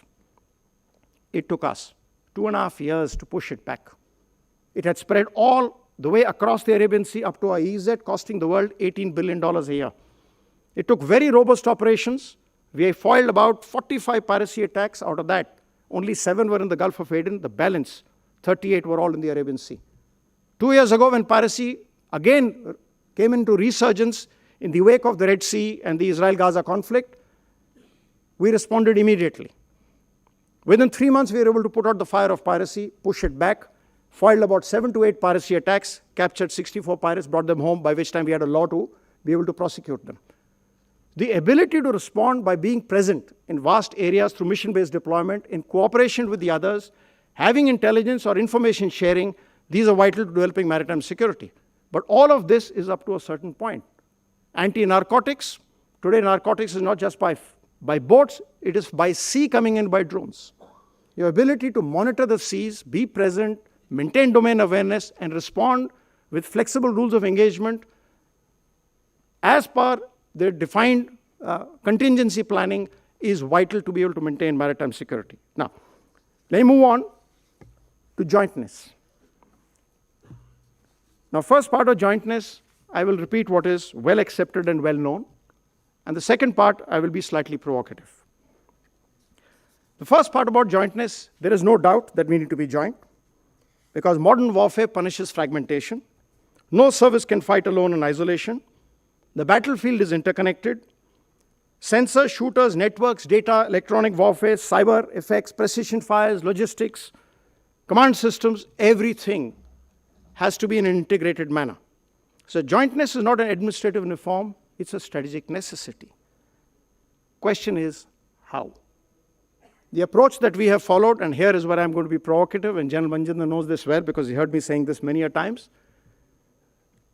The path that we are following is focused more on individuals and institutions. I have in the last 10 years, and he knows it, I have been vocal to say we need to focus on systems and processes. You need to make your communications joint. You need to make your networks joint. You need to make your training joint. You need to make your software joint. You need to have greater amount of joint planning. There has never been a time where we, the armed forces, have been found wanting in fighting jointly. We have fought jointly. Have you planned jointly? Have you prepared jointly? So jointness here, in my view, ladies and gentlemen, starts with both a bottoms-up and a horizontal approach by building the systems and the processes from the outset. When push has come to the shove, the Indian Armed Forces have always fought well, shoulder to shoulder. So the problem that needs to be sorted out is prior to the war breaking out. In your intelligence, in your contingency plans, in your communications, in your cyber security, in your common standards for equipment, in interoperability of equipment. Okay. Let me leave it at that and say, while we speak of jointness, the 4 phases of jointness: doctrinal, cultural, technological, and last is organizational. We have been focusing on the organizational much more and much before the rest of it. Now, I said I'll cover 3 points, and I'll cover 3 more if I have time. I can see Ms. Anjali is already there. Let me quickly talk about defense preparedness along with indigenization. Any preparedness requires us to have detailed contingency planning. It requires us to focus on our core job. Very often in today's media-bitten world and information age, where the fastest finger presses first, there is tremendous demands on time of the armed forces, which tend to challenge our ability to focus on the core job. A question I would ask when I was in service, wherever I've commanded, when I asked people, what is your core job? There were only 2 orders I gave. Order number 1, be ready to fight and win. Order number 2, if anything impinges on your ability to obey order number 1, disregard, refer it back to me. In the times ahead, ladies and gentlemen, Ambassador Pankaj Saran has brought it out that the long game, next 10 to 15 years, are going to be critical, same as what DG Claus brought out. I will put that time frame much shorter. I will put it at the next 3 to 5 years. In the next 3 to 5 years, we're going to be challenged as never before. This is the time for us to prepare. This is the time for us to walk away from import dependency in critical components. This is the time for us to interlink our systems. This is the time for us to do detailed contingency planning at various levels and bring in the clarity from top to bottom as to how we would respond in a various range of circumstances, and then communicate that in a credible, cohesive, and clear manner. In the end, 1 minute. In the end, let me finish by again quoting General Sundarji. He said, I quote, "We have everything. The brains, the bravery, the technology, the skills, the ability. All we have to do is get our act together, and there is no stopping us."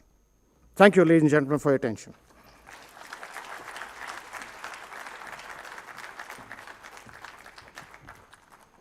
So thank you very much for bringing into focus the imperatives of credible deterrence, resilient defense, and for reminding us that we must prepare not only for wars we have fought, but also for those we are yet to fully comprehend.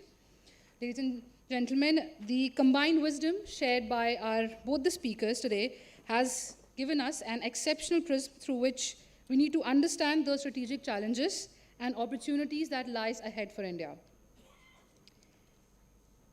We now move to our next segment, the Q&A session. I once again invite both our speakers to please join us on the stage for the Q&A session.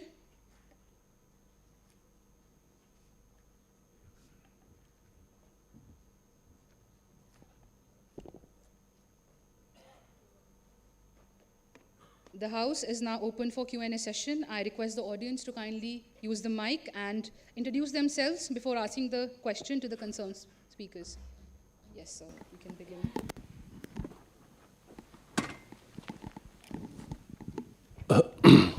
Good afternoon, sir. My name is Colonel Pramesh. My question is to the ambassador.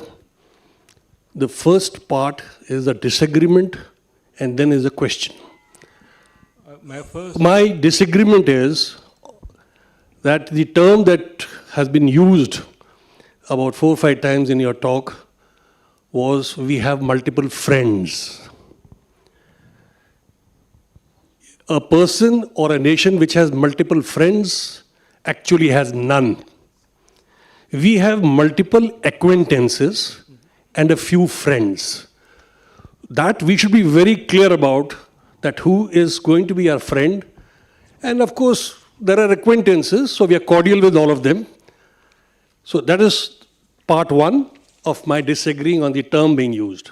Now the question is, sir, that despite a robust look east policy, which came in, which was effective for the last about, say, 13, 14 years since this present government came in,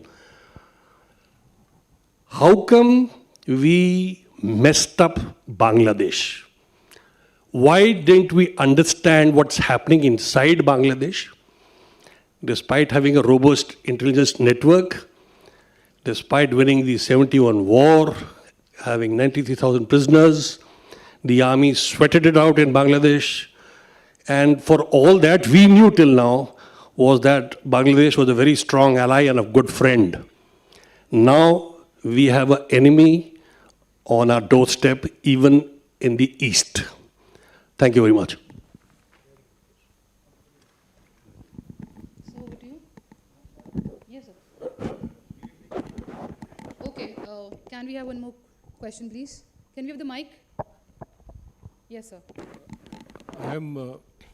I have one question for Vice Admiral S.J. Singh. This is regarding articles written by another chief, General Arun Prakash, who's a frequent writer in the Indian Express. He says that the Straits of Malacca are narrower than the Straits of Hormuz. And if Indian Navy blocks these straits, the whole of China will be blocked from oil, trade, and everything in event of hostilities on the northern border. Secondly, I would like to ask him, why is India taking so long to build fast attack nuclear submarines?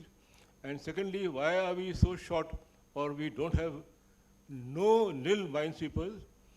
Thirdly, as per the papers, the Andaman Nicobar Command is being developed by all three services into a formidable, not only logistic node, but also formidable military, I would say, tri-services military base.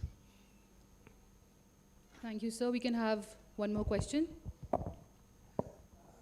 Good afternoon, everyone. This is Andy Mathur. I'm ex-executive director of Indian Oil, now representing RIC. From RIC I have come. So, sir, first to Ambassador. Sir, like you have said in the first part of your speech very rightly, that there is one person responsible for all the world order which is now we are seeing for last 18 months. So do you foresee that after 28 or 29 when he demits office, will the things come back to normal, or the old order will come back so to say, because irrespective of whether Democrats or Republican, whosoever comes there. So is it a person-specific thing, or is it going to continue?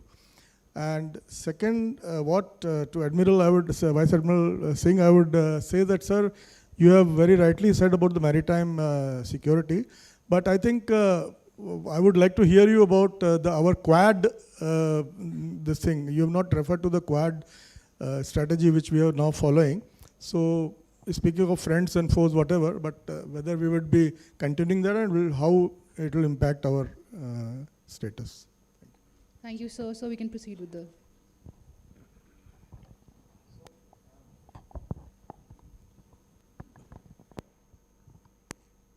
May I ask one question? Sir.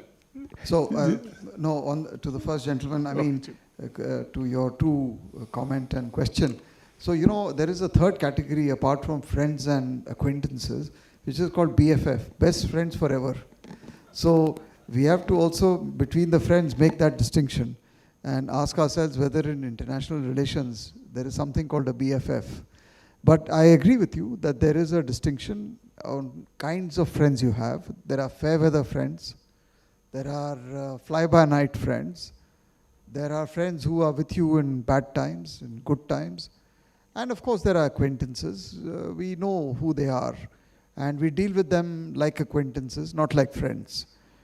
But this is the nature of the game, and we have to live with it.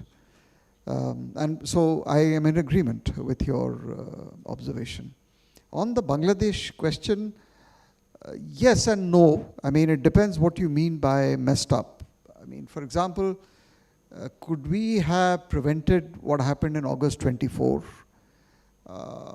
Should we accept the proposition that the leader of that country, who was very friendly to us for 15 years, would remain in power in perpetuity, or there would be a stage where that leader would not be in office anymore? The other thing is, should we have anticipated her downfall? And to that I would say we should ask ourselves, the anticipation over what period? Over the last 4 weeks, last 2 weeks, last 48 hours? Or was it over the period of the last 6 months or 1 year or 2 years? If you look at a slightly longer term perspective, I think people here knew that she was having a lot of trouble inside the country in terms of her reputation and public opinion. So when you say messed up, I mean, the question is, do you then do something to prevent her downslide domestically? Do you plan for an alternative leader? What I would say today is that the relationship really went down from August 24 under Yunus, perhaps the worst period in our relationship since 75. But since the last election in February, with the current Prime Minister, I think so far, the last 5 weeks, what I can see is that the signals are very good coming from Dhaka about how they want to live with us. And we should nurture this very, very carefully, move forward. And in many ways, the BNP, the current Prime Minister's responses and signaling to us are actually quite positive. But we will see. Now this is the day of, trust but verify, peace, truth, strength. So we will apply all these dictums. If there is good behavior, it will be rewarded. If there is bad behavior, it will be punished. I think this is the new India. And I think Operation Sindoor has signaled this to all our neighbors, particularly to Bangladesh, that there is no safe haven left anymore. And we will not be daunted or held back by taking care of our interests when it comes to national security. I think that signal has gone very clearly. Just on the other question of what happens after 2028 with, and Trump is obviously not going to come back unless he does a constitutional coup. But that's the real issue. But I personally don't think we will go back to a pre-Trump era. We will find a very different kind of an America to deal with in terms of how it engages with the rest of the world. And maybe there may be some reduction or some softening of the edges when it deals with the rest of the world.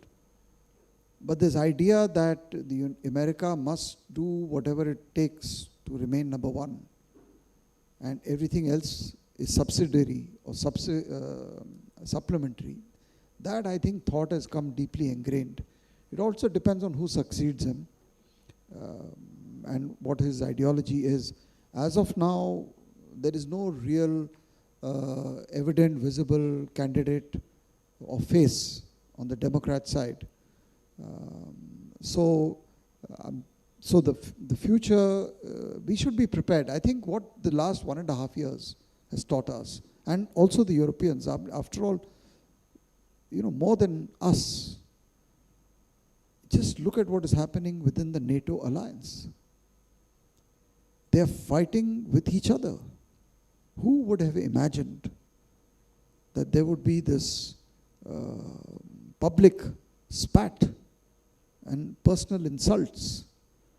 And yesterday, the talk is that the NATO is finished, that he's going to withdraw. So these are tumultuous times and unprecedented. But I think we should have learnt our lesson in the last 1.5 years of how much you can trust. The gentleman talked about friends. How much can you trust and how much can you take for granted? I think we have to spread our friendships, risks, and even as we go forward with the America relationship, but never believe that any one country can decide your destiny or has the solutions to all your problems. Thank you for that question, sir. Now, I haven't read this specific article by Arun Prakash, and even if I had, I certainly won't comment on something that he's written. So let me instead put in the perspective of what is normally spoken of as the Malacca dilemma. The Malacca dilemma is taken that there's a huge amount of Chinese trade flowing through a narrow strait. Now, it is not correct that the Malacca Strait is narrower than Hormuz. Actually, it is the Singapore Strait, what is called the Phillip Channel. That is only about 12 nautical miles, whereas the Strait of Hormuz is about 21 at its narrowest. The whole of Malacca stretches, and that is the reason why at Singapore, where it is the narrowest, is where the British formed a base. They did it there, they did it in Aden, they did all points which are choke points to be able to, as transshipment hubs. Now, in today's day and age, is it viable as a war-fighting strategy to choke international sea lanes? Well, the pressure from Iran and the insurers is doing it in Hormuz, and see the number of stakeholders who are responding. And whether it's a viable war-fighting strategy, we've seen it just now, it's more at the strategic level rather than the military level, of the posturing that you're putting onto somebody and making them invest in friends and otherwise. Remember, 55% of our own trade is passing through the South China Sea. Huge amount of our trade from, and it will increase with the problem in the Gulf of your gas and oil is going to be coming from North America through the same waters.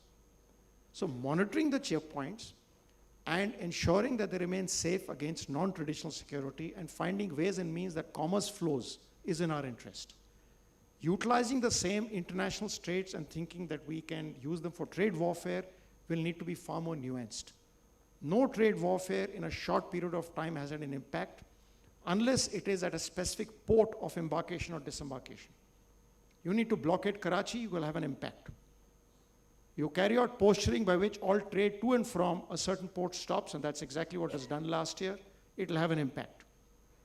But in open ways where there's international trade flowing, you'll always have challenges, and you may have a problem where you may bring in actors into it who you did not want getting involved. Insofar as Andamans are concerned, there's no doubt, I mentioned in my talk that your islands are potential strategic bases. They need to be developed. The answer to that comes into the second part of your question. Why have we not built SS and merchant vessels more and earlier? For exactly the reason of guns versus butter. exactly the reason as to how much do we invest in defense and how much of it are we able to put it into defense indigenous industry. Now that is a debate which has been going on. From what I read in the newspapers, your wish has been granted. Last year we have actually sanctioned SSNs and the production is starting. But I wish it had happened much earlier than that. The answer to that is exactly here.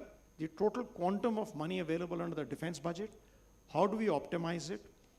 Can you parcel it out? Can you build in joint planning? Can you optimize and get greater value? How much of it can you indigenize because your entire supply chain, because what you're spending on somebody from abroad obviously is going to be less reliable. Short term it will be better. Longer term it will be less reliable and less supportable. Now this larger ecosystem is something for the last 45 years, ever since General Sundarji's letter, we've been trying to grapple. It's the 80s where we said 70% self-reliance by 1990. We're still talking about 70% self-reliance in 2026. We haven't hit 70% except in key segments. So it's an ongoing challenge. We have had acquisition procedures being written and rewritten. There's no straightforward, simple answer. Left to me, I would wish that everything that you said was done as of day before yesterday, and the time is running out, and I couldn't agree more with you, it needs to be done faster. The second query, sir, that you had regarding Quad. Now, Quad is not a military or a military-military engagement. It's a government-to-government engagement. It's led by the MEA. It has no military role. What it has in mention of maritime security is in the context of what I said is non-traditional security. It's in the context of HADR. So you're under Quad, you've got HADR SOPs have been made. It's the context of disaster response. That is what I just said, you're working together. You're working together in information sharing and maritime domain awareness. You're working to try and promote what I said is net maritime security by coordinated presence. Collaborative, when we had anti-piracy, we used to do convoys. But we used to coordinate it with other navies so that people could link up to any one of the 4 navies that were doing independent deployment.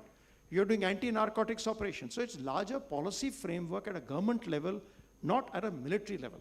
So the Indian Armed Forces do have nothing to do with Quad per se.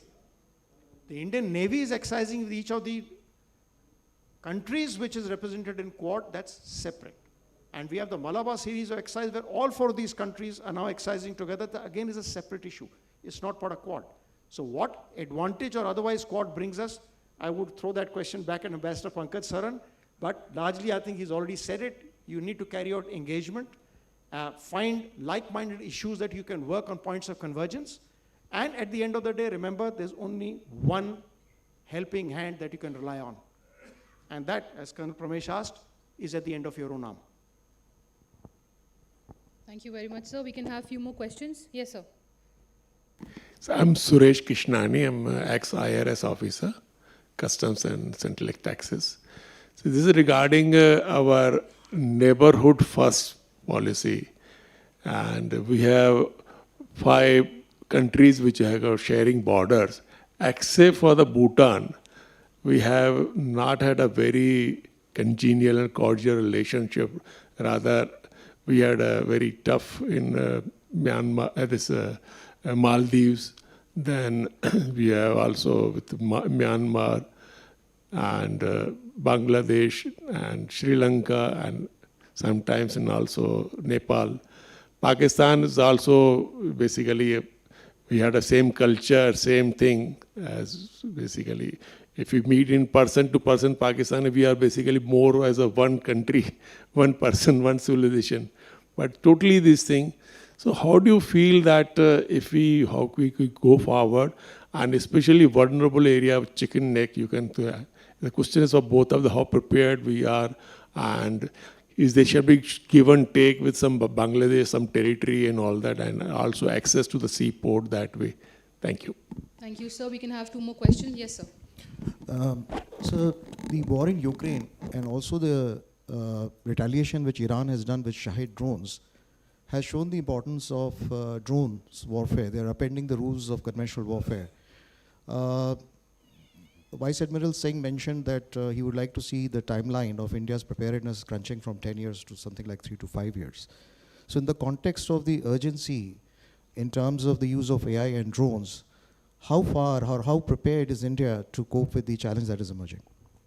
Thank you, sir. We can have 1 more question. So, namaste. This is Nidhish Goyal, founder of Jambu Deep Talks. My question is because you stated with that this is New India, and we share the border with Iran sometime before. So now, even we share the border with the Tibet, particularly not China. So China has its expansion plans. Israel is go over the Greater Israel. US is doing with the many times. Russia with Ukraine. So maximum big players have their expansion plan. Does New India has its expansion plan? Because if you don't have expansion plan, then someone will come with their expansion plan, like we have seen with the POJK and XI China. Thank you, sir. Yes, sir.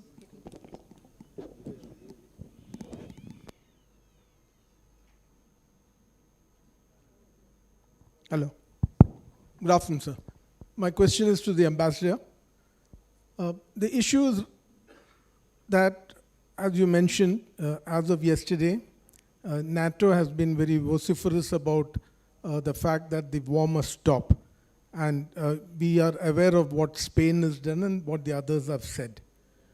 On the contrary, looking at BRICS and the global south, we do not find such a loud protest to stop the war.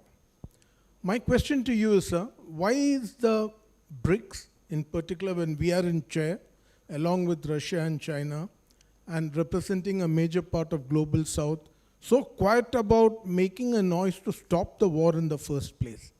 Or are we, by any chance, waiting to see the complete thing play out because we find a greater advantage in the outcome of this conflict in its entirety?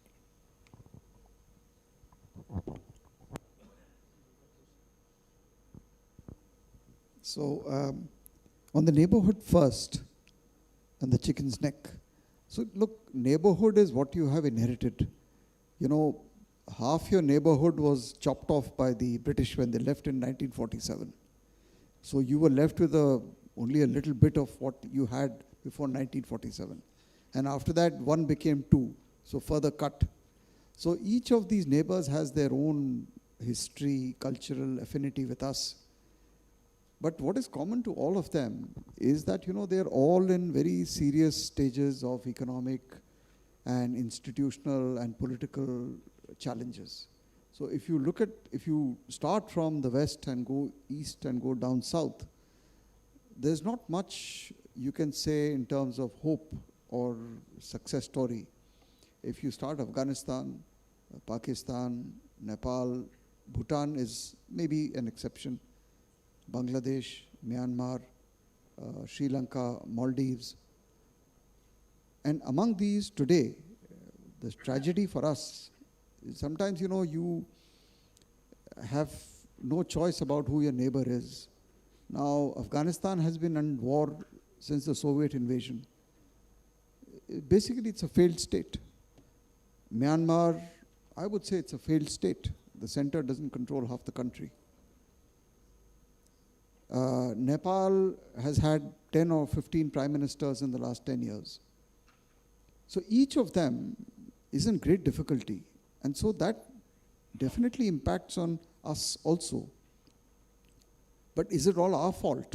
I mean, that's the point. And can we solve their problems for them? Luckily, in the last 1 year, our bilateral relationships at least, now the internals has been turning around for the better. For example, with the Taliban in Afghanistan, we are actually in a pretty good place.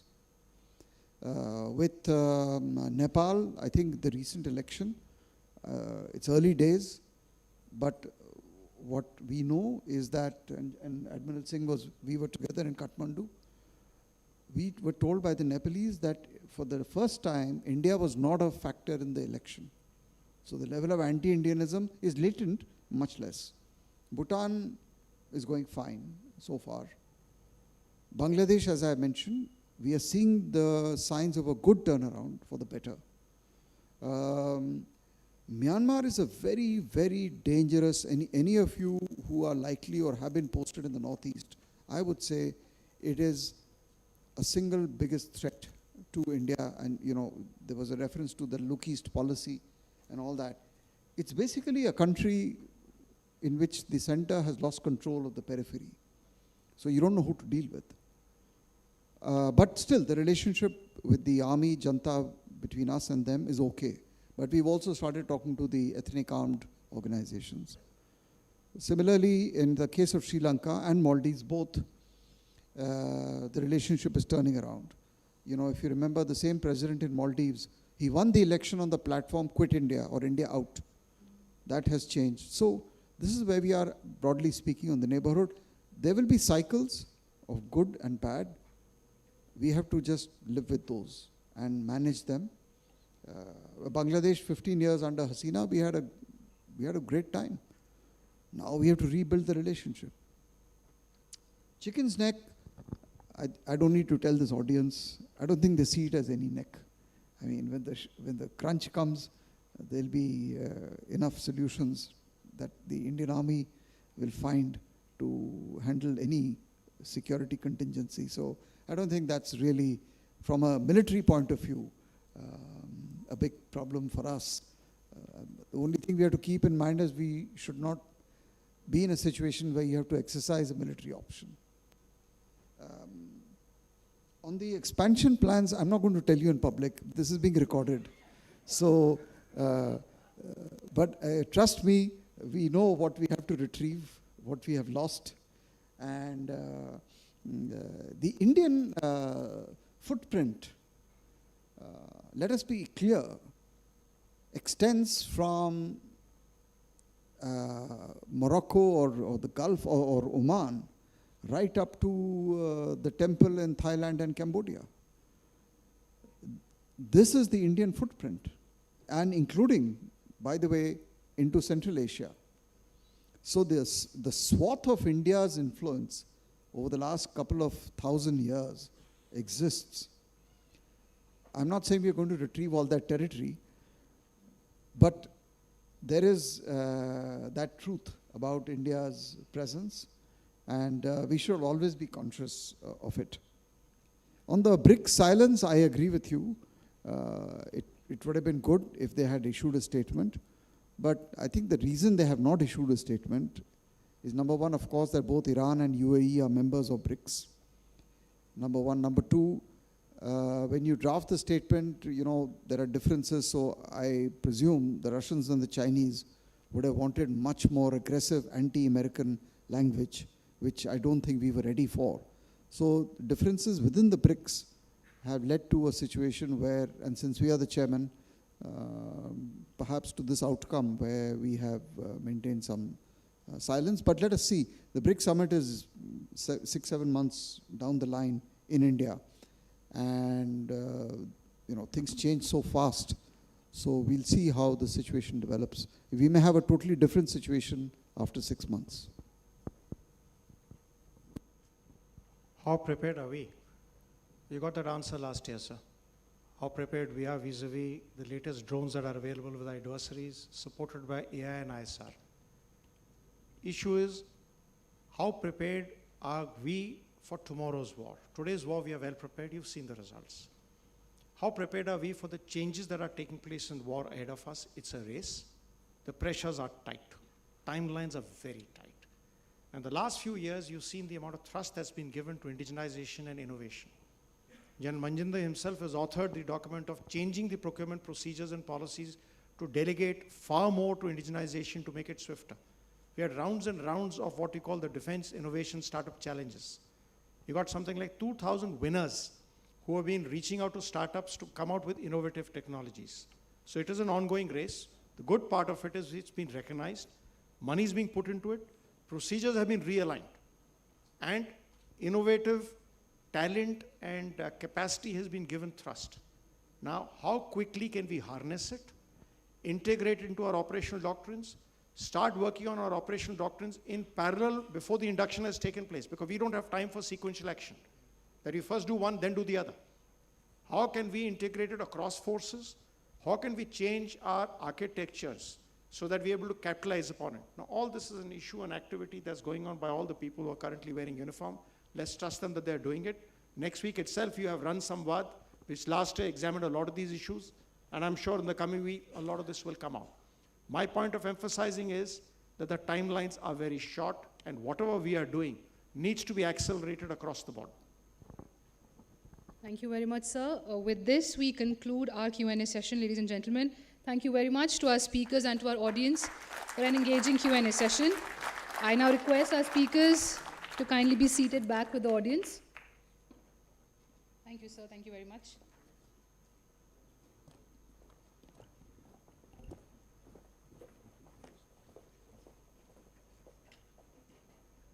Ladies and gentlemen, we now come to the closing remarks for today's program. It is my honor to invite Lieutenant General Padam Singh Shekhawat, Param Vishisht Seva Medal, Ati Vishisht Seva Medal, Sena Medal, Chief of Staff, Headquarters Southwestern Command, and Colonel of the Mechanized Infantry Regiment to kindly deliver the closing remarks.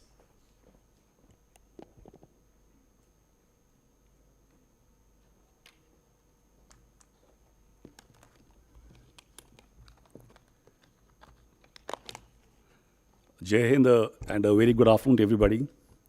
Respected Army Commander General Manjinder Singh, Mr. Srinivas, the Chief Secretary in absentia. He had to leave because of a certain important commitment, seeing the energy crisis. Admiral Madhvendra Singh, former Naval Chief of Staff. Ambassador Pankaj Saran, Admiral S.J. Singh, General Haris, the former Colonel of the Regiment of Mechanised Infantry. General Dushant, the Director General for Land Warfare Studies, distinguished veterans, members of the GSTT and the members of RIC present here. Ladies and gentlemen, we had excellent talks today on the strategic autonomy in an increasingly fractious world, followed by a very energetic Q&A session. We had to stop it because of the time constraints. I'm sure others would have gone till evening, on a topic that is very current and very relevant. It is believed that the international orders do not just collapse, they erode over a period of time. But we have seen the contrary happen, and Ambassador Saran brought it out very purely why. So, because of one man, and it happens after maybe, like he said, after 2 hours of what we do. See, there are things present. While the erstwhile Cold War had brought in stability, after 45, it had imposed discipline through contestations and rivalry. And there was a predictability in world order. Non-alignment that time was our choice, and it symbolized strategic autonomy at that moment of time. And we strengthen ourselves in the non-aligned world by building capacities, by building missiles, space, and nuclear domains that gave us means to exercise strategic autonomy. As per Mr. T.N. Call, he says in the document which Ambassador Pankaj Saran has prepared, he says non-alignment was not a policy, it was just a posture, or it was an attitude. But we have to go ahead of that now. But today we have an ever-fractious world where global powers are breaking rules-based order, leading to uncertainties and complexities. Our eminent speakers have very eloquently covered the vast canvas during the talks, highlighting a critical requirement of strategic autonomy in a world currently marred by security concerns, in the myth of economic interdependence that has been shattered, causing frightening disruptions, especially in the energy sector.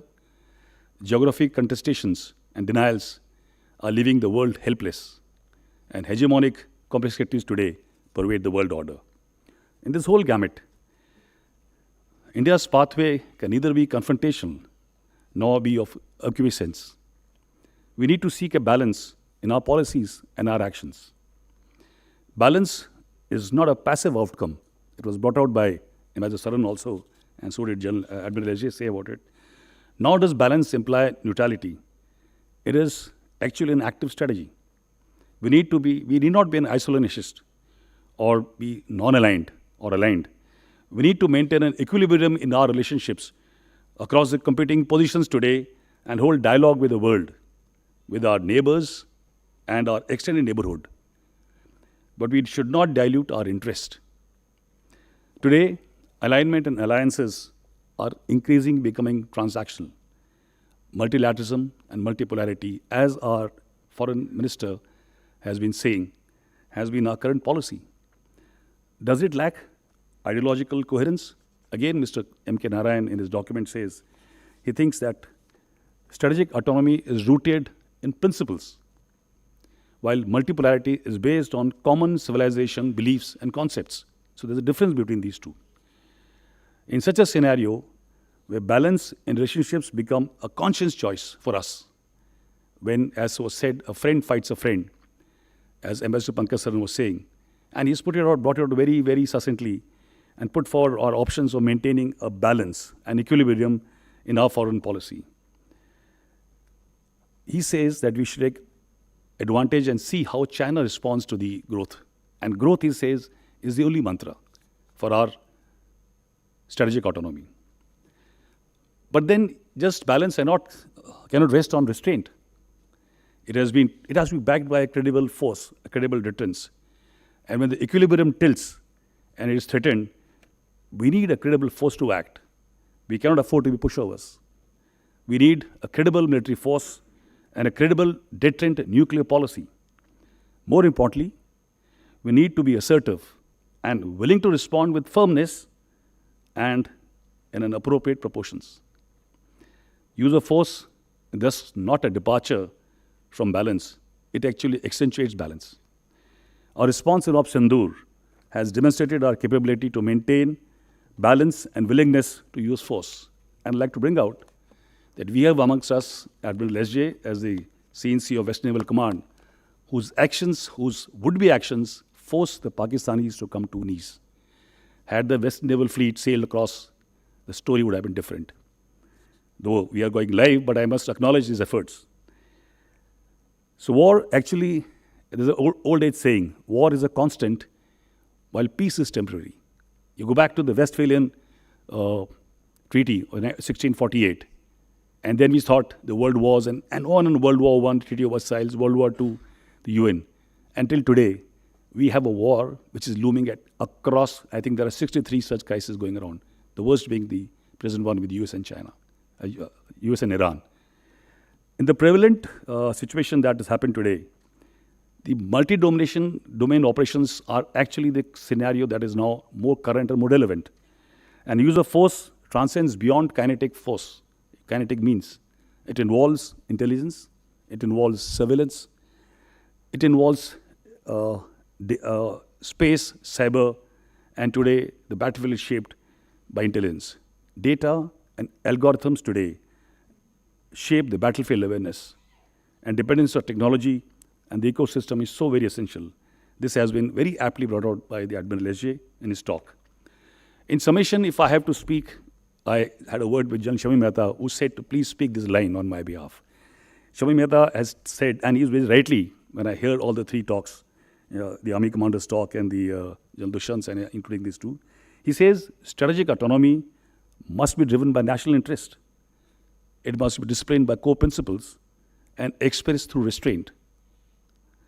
If we remove one of these three pillars, that is the national interest, the core principles of ours, and restraint, the structure will tilt. Our policymakers and diplomats have to carve out foreign policies on such pillars. Well, ladies and gentlemen, this is the 6th edition of General K. Sundarji Memorial Lecture, conducted annually in honor of General Sundarji, Colonel Krishna Swami Sundarji, a former chief of the Army Staff, who was perhaps the only general to have influenced both military and political thinking in the historical perspective of our country. His brisk 820 days of tenure, the Chief of Army Staff, saw modernization of the Indian Army, dealt with crisis, was engaged in controversies, and had a remarkable impact on generation of officers of my generation, leading to positive changes, and that has shaped the future of the Army. As Mr. Hussain Haqqani says, General Sundarji was a remarkable general, a fascinating figure, an intellectual and impactful. General Sundarji was a proverbial destiny child who found himself in the midst of military transformation and has been called a thinking general of his time. And he raised the Mechanised Infantry Regiment with the slogan, tomorrow's regiment in today's army. It is the Mechanised Infantry Regiment that is professional, committed, and ready to deliver. And it is the pride of the Indian Army, and today is the raising day of Mechanised Infantry. Hence, we had this this good talk on this very relevant subject. We, as a regiment, are proud of General Sundarji's legacy. His views, his writings, and his vision continues to guide the transformation of the Indian Army, armed forces in general, and the Mechanised Infantry Regiment in particular. In the end, I'd like to thank our distinguished speakers and participants for the valuable contributions to this very important discussion. Such forums are vital for fostering strategic dialogue, collaborative thinking on national security issues. I am confident that the ideas engaging from today's deliberations will contribute meaningfully and strengthening our ability to pursue credible strategic autonomy in an increasingly fractious world. In the end, I'd like to thank Claus and the team under General Dushyant, who have been organizing the lecture for us. I would also like to thank the Army Commander for sparing time and enlightening us with his keynote address, and the team of Shakti think tank to facilitate this memorial lecture. I'd like to thank Ambassador Pankaj Saran and Admiral S.J. Singh to come out to Jaipur and talk to us on this very important topic. My sincere gratitude to the Chief Secretary. He did take out time in a very important crisis management, but could spend some time with us. And lastly, I would thank my Center Commandant, the Mechanised Infantry Regimental Center, and his team of officers for organizing this memorial lecture. Well, with that, gentlemen, ladies and gentlemen, I thank every one of you who have spared time to come to this place. Thank you very much, and Jai Hind. Thank you very much, sir. Ladies and gentlemen, we will now proceed to the felicitation of our distinguished speakers and dignitaries. May I once again invite on the stage Ambassador Pankaj Saran and Vice Admiral S.J. Singh to kindly join us on the stage. I also invite Lieutenant General Dushyant Singh, along with the General Officer Commanding-in-Chief, Southwestern Command, to please join us on the stage for the felicitation ceremony.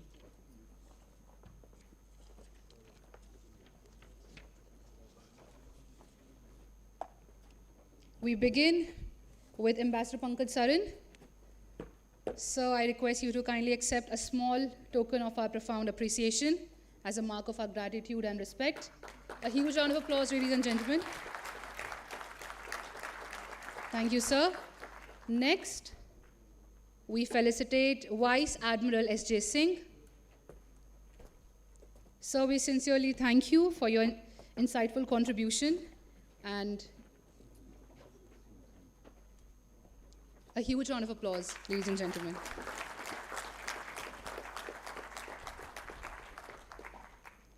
Next, we have with us Lieutenant General Dushyant Singh.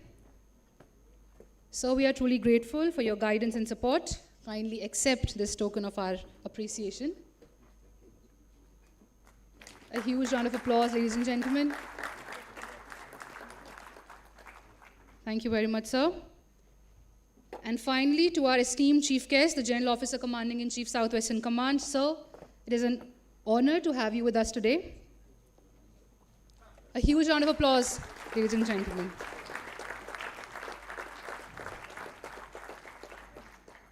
I now request all our dignitaries to please join us for a group photograph.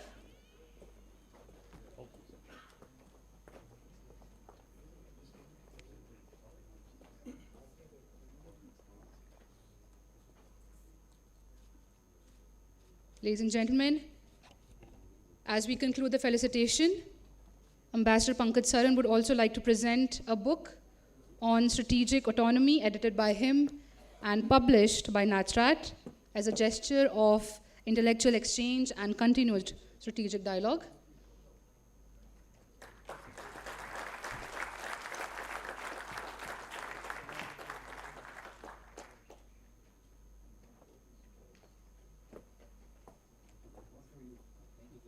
A huge round of applause, ladies and gentlemen.